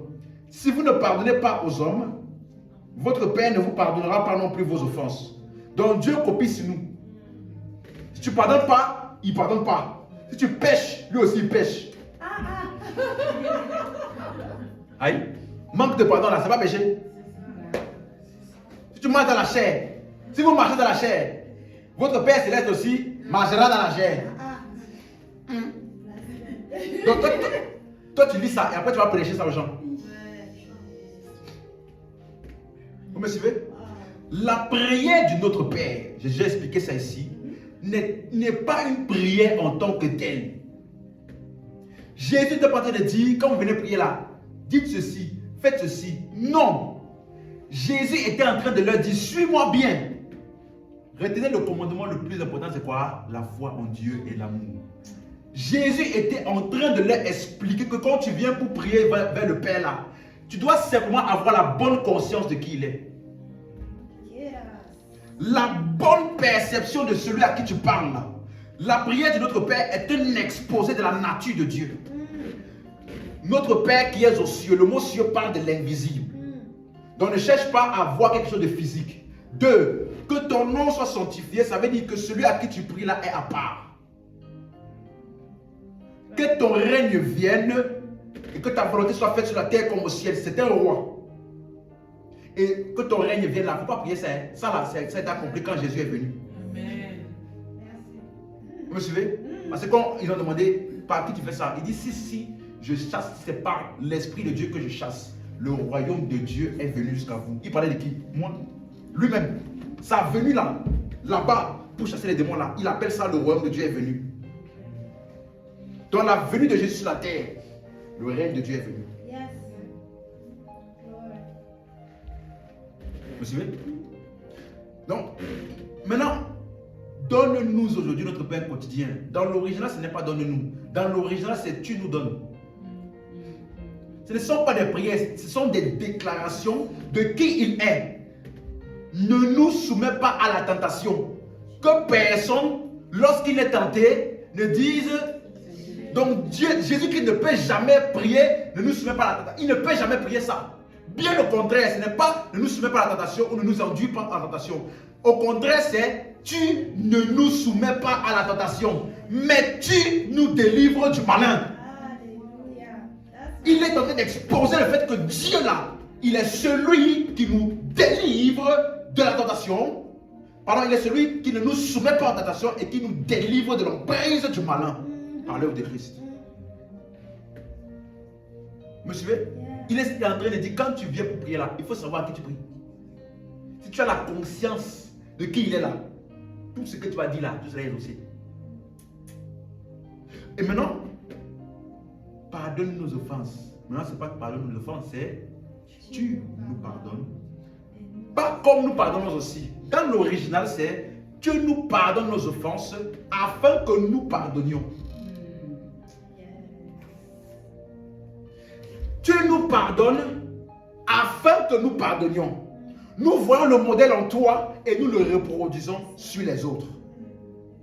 Là, c'est maintenant cohérent avec ce qu'on a vu dans Matthieu 5. Et verset 14, il dit, si vous pardonnez aux hommes leurs offenses, vous êtes comme le Père qui vous pardonne aussi. Okay. Si vous pardonnez aux hommes leurs offenses, c'est tout comme votre Père céleste qui vous pardonne aussi vos offenses. Si vous ne pardonnez pas aux hommes leurs offenses, ce n'est pas comme votre Père qui vous pardonnera vos offenses. Il est en train de dire que si tu pardonnes, tu es en train de faire comme lui. Si tu ne pardonnes pas, tu ne fais pas comme lui. Ce n'est pas une réaction de Dieu à ce que tu fais. Rappelez-vous, Dieu ne réagit jamais. Il a déjà fait. Toi, tu vois ce qu'il a fait, tu reproduis. Ce n'est pas toi tu fais et après il cogite et maintenant il commence à réagir à ce que tu as fait. Ce n'est pas Dieu.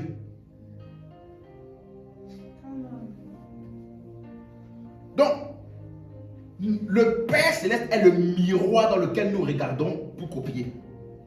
Pas l'inverse. Laissons de cette prière-là, j'ai dit ça, c'était pour que les faire voir le caractère et la nature du Père Céleste.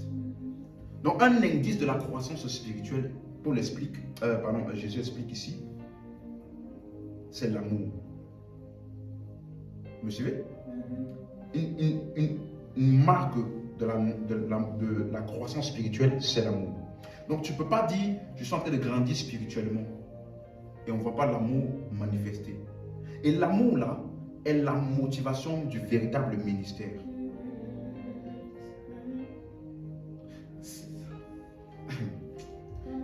Tu ne peux pas me dire que tu grandis spirituellement, et tu n'es pas impliqué dans le ministère.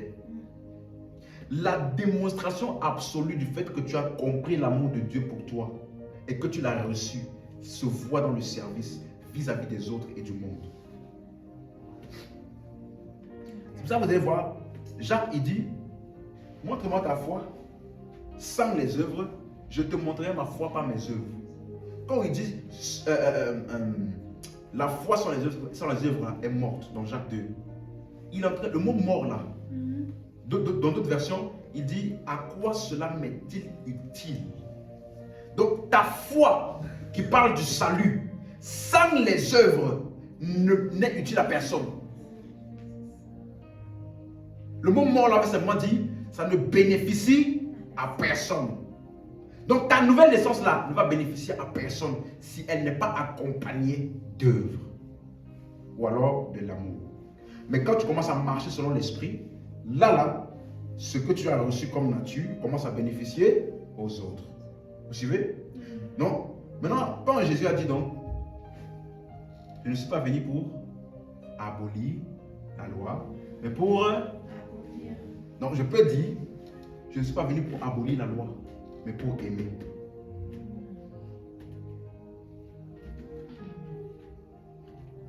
Parce que je vous ai dit qu'il n'y a aucun sacrifice humain exigé dans la loi. Mais ce que la loi demande, c'est l'amour. Et la Bible dit que l'amour de Dieu a été manifesté envers nous. On a lu ça dans 1 Jean 4, verset 9 à 10. L'amour de Dieu a été manifesté envers nous en ce qu'il a envoyé son Fils dans le monde afin que nous vivions par lui. Et cet amour ne consiste pas en ce que nous l'avons aimé le premier, mais en ce que lui, il nous a aimés et a envoyé son Fils comme victime expiatoire pour nos péchés. Donc son amour-là a envoyé Jésus pour mourir pour nos péchés. Donc l'accomplissement de la loi, ce n'est pas seulement le fait que Jésus est mort en lui-même, c'est l'amour de Dieu. Or, cet amour-là est manifesté par quoi? La mort de Jésus. Donc la mort et le sacrifice de Jésus est l'accomplissement de la loi. Parce que cet amour-là, parce que ce sacrifice-là est par amour. Ce sacrifice-là est la manifestation de l'amour de Dieu. Quelqu'un sur ça?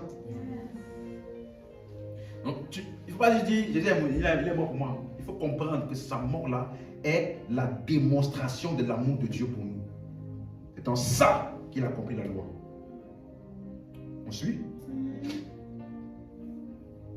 Regardez, je vous donne le passage qui parle de ça. Romains 13, verset 8.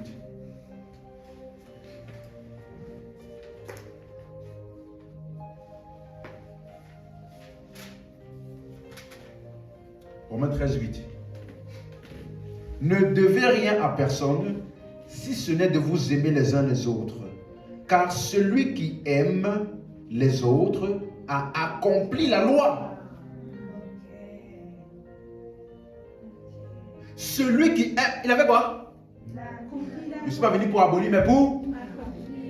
Et celui qui aime, il a accompli. Regardez verset 10. L'amour ne fait point de mal au prochain. L'amour est donc... L'accomplissement de la loi. L'amour est donc... L'accomplissement de la loi.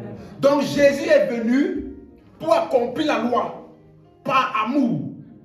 Mais sa mort est l'accomplissement de la loi parce que sa mort est la démonstration de son amour.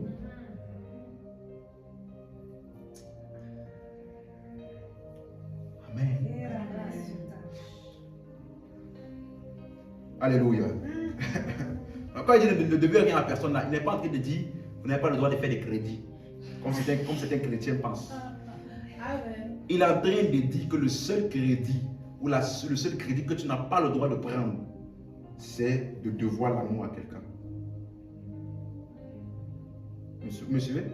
Donc si tu es en colère, tu as la haine, ou alors tu es fâché, ou tu as un différend avec quelqu'un là, tu as une dette envers lui. Et tu n'as pas le droit de garder cette dette-là. Tu dois, la seule dette que tu dois à tout le monde et tous les hommes là, c'est l'amour. Ce n'est pas négociable. Vous me suivez? Et vous allez voir comment cette combinaison de la foi et de l'amour là est manifestée quand l'apôtre Paul parle des viandes sacrifiées aux idoles, des gens qui mangent certaines nourritures et d'autres qui disent qu'on ne peut pas manger ça. Vous me suivez? Lisons rapidement. Romains 14. Romains 14, verset 14. Il dit, je sais et je suis persuadé par le Seigneur Jésus que rien n'est impur en soi. Dis-moi, rien n'est impur en soi. Donc ça là, c'est la foi et la conviction de l'apôtre Paul. Rien n'est impur. Il dit, je sais et je suis persuadé de ça. Maintenant, regardez la suite. Il dit, et qu'une chose n'est impure que pour celui qui la croit. Impur. Vous voyez? Donc il y a des gens qui ont des choses impures, c'est seulement dans leur conscience là, que c'est impur pour eux. Verset 15. Mais si pour un aliment, ton frère est attristé, tu ne marches plus selon l'amour. Ne cause pas par ton aliment la perte de celui pour lequel Christ est mort. Que votre privilège ne soit pas un sujet de calomnie. Que votre quoi? Donc on a un privilège. On sait qu'il n'y a rien là-bas. Mais si quelqu'un là, il croit qu'il y a quelque chose de dangereux là-bas, on laisse. J'ai un privilège, mais je me réfrène de mon privilège à cause de lui. Pour ne pas que je sois un sujet de calomnie. Me suivez? Verset 17, car le royaume de Dieu, ce n'est pas le manger et le boire, mais la justice, la paix et la joie par le Saint-Esprit. Alléluia. Maintenant, verset 21. Il est bien de ne pas manger de viande, de ne pas boire de vin et de s'abstenir de ce qui peut être pour ton frère une occasion de chute, de scandale ou de faiblesse. Il dit ceci, suivez bien ce qu'il dit et ce qu'il n'a pas dit. Il n'a pas dit, il est bien de ne pas manger de viande et de ne pas boire de vin. Ce n'est pas ça qu'il a dit. On peut le lire. Parce que quand tu lis là, tu peux penser qu'il a en train de dire ça. Tu peux dire ça pour dire, aucun chrétien n'a le droit de boire de vin, aucun chrétien n'a le droit de manger de viande. Ce n'est pas ce qu'il a dit. Il a dit, il est bon, il est bien de ne pas manger de viande et de boire de vin. Il dit de s'abstenir de ce qui peut être une occasion de chute pour le frère. Donc il n'est pas bon de boire le vin si mon fait de boire le vin là va causer la chute de quelqu'un. Mais ça ne cause la chute de personne.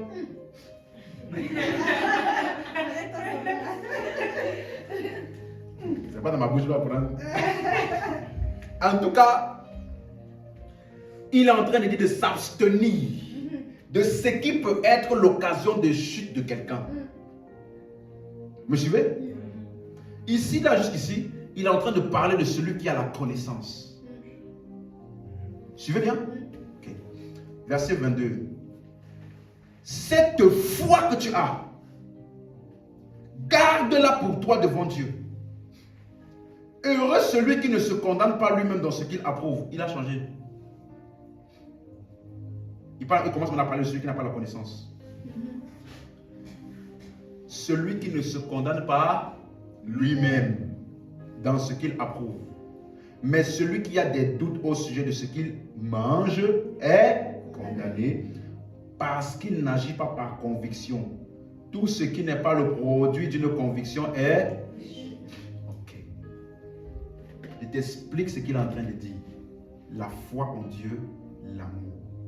Pour celui qui est et qui a la foi et qui a la connaissance.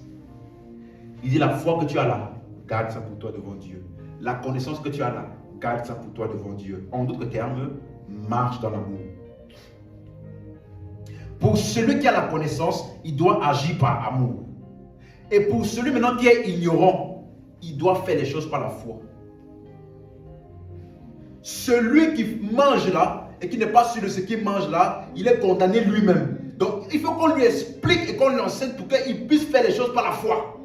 Donc pour celui qui est ignorant là, il doit marcher par la foi. Pour celui qui a la connaissance là, et qui ne marche pas par la foi déjà, mais si maintenant le fait d'être libre et d'avoir le privilège là est une occasion de chute pour l'autre là, lui il doit agir par l'amour. La foi en Dieu, l'amour.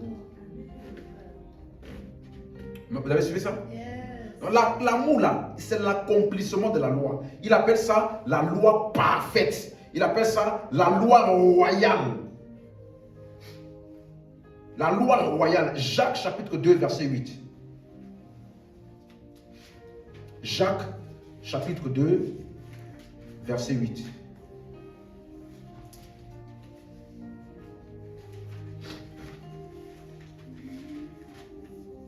C'est bon? Si vous accomplissez la loi, directement la loi royale. Donc, il dit si vous accomplissez la loi royale, selon l'Écriture, tu aimeras ton prochain comme toi-même. Vous faites bien. Donc la loi royale c'est quoi? C'est la loi de l'amour. Donc quand il dit Jacques 1, 25 là, mais celui qui aura plongé les regards dans la loi parfaite, la loi de la liberté et qui aura persévéré, n'étant pas un auditeur oublieux, mais se mettant à l'œuvre, celui-là sera heureux dans son activité. Donc, il est en train d'expliquer que quand tu plonges tes regards dans la loi royale, qui est l'amour. Or, quand tu plonges tes regards, l'amour ici c'est quoi? D'abord de Dieu, pour nous. Ensuite, ça va se répéter dans tes actions. La loi royale, c'est l'amour. L'amour est l'accomplissement de la loi royale. Vous me suivez? Donc c'est d'abord la foi en Dieu, ensuite marcher dans l'amour. Donc la solution du péché, c'est quoi? C'est l'Esprit de Dieu qui est en nous, que nous avons reçu par la foi, qui nous donne maintenant la capacité de faire ce que Dieu a fait. On appelle ça la loi de l'esprit de vie en Jésus-Christ, qui nous a affranchis de la loi du péché et de la mort. Donc, dans la vie chrétienne, suis-moi, il y a donc deux lois. Romains 3, 27. Romains 3, 27. Il y a ce qu'on appelle la loi de la foi. Romains 3, 27. Où est donc le sujet de se glorifier? Il est exclu. Par quelle loi? La loi des œuvres? Non, mais pas la loi de la foi. On a lu ça? Donc, nous nous glorifions pas par les œuvres, mais par la loi de la foi. Donc, la loi de la foi. Et la deuxième loi que nous avons, on a vu ça, la loi royale, qui est la loi de l'amour. Deux lois. La loi de la foi et la loi de l'amour. La loi de Dieu pour nous, c'est quoi? La loi de la foi. Et la loi de la foi là, suis-moi. La loi de Dieu pour nous, c'est la loi de la foi. Maintenant, la loi de la foi là, qui est à l'œuvre en nous vis-à-vis des autres, on appelle ça quoi? La loi de l'amour. La loi royale. Donc la solution du péché, crois dans le Fils qui te confère une nouvelle nature. Et ensuite, pas avant, ensuite, marcher dans l'amour. Ces deux éléments éradiquent le péché dans ta conduite. Car là où il y a l'amour, tu ne peux pas être en train de pécher. Mais dès que tu commences à vouloir mettre en avant le moi et l'ego, les appétits, les convoitises, le péché est glorifié. Donc je peux résumer en disant, marcher selon la chair, c'est marcher dans l'égoïsme, selon les appétits charnels. Et marcher selon l'esprit, c'est marcher dans l'amour.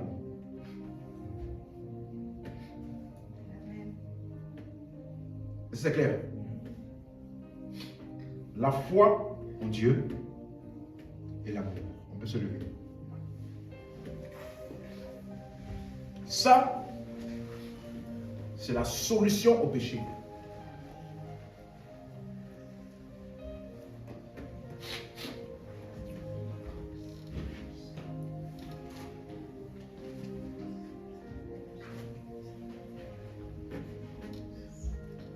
Alléluia.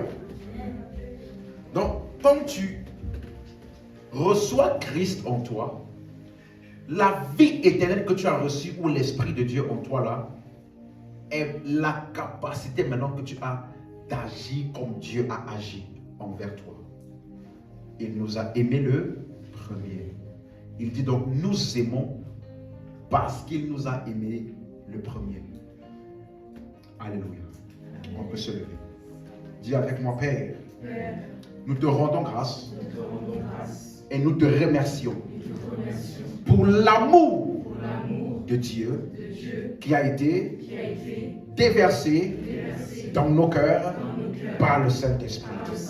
Cet amour-là consiste non pas en ce que nous t'avons aimé, mais plutôt en ce que tu nous as aimé le premier. Maintenant, en réaction à cela, nous aimons le prochain. Au nom de Jésus. Élève la voix là où tu es. Rends grâce à Dieu.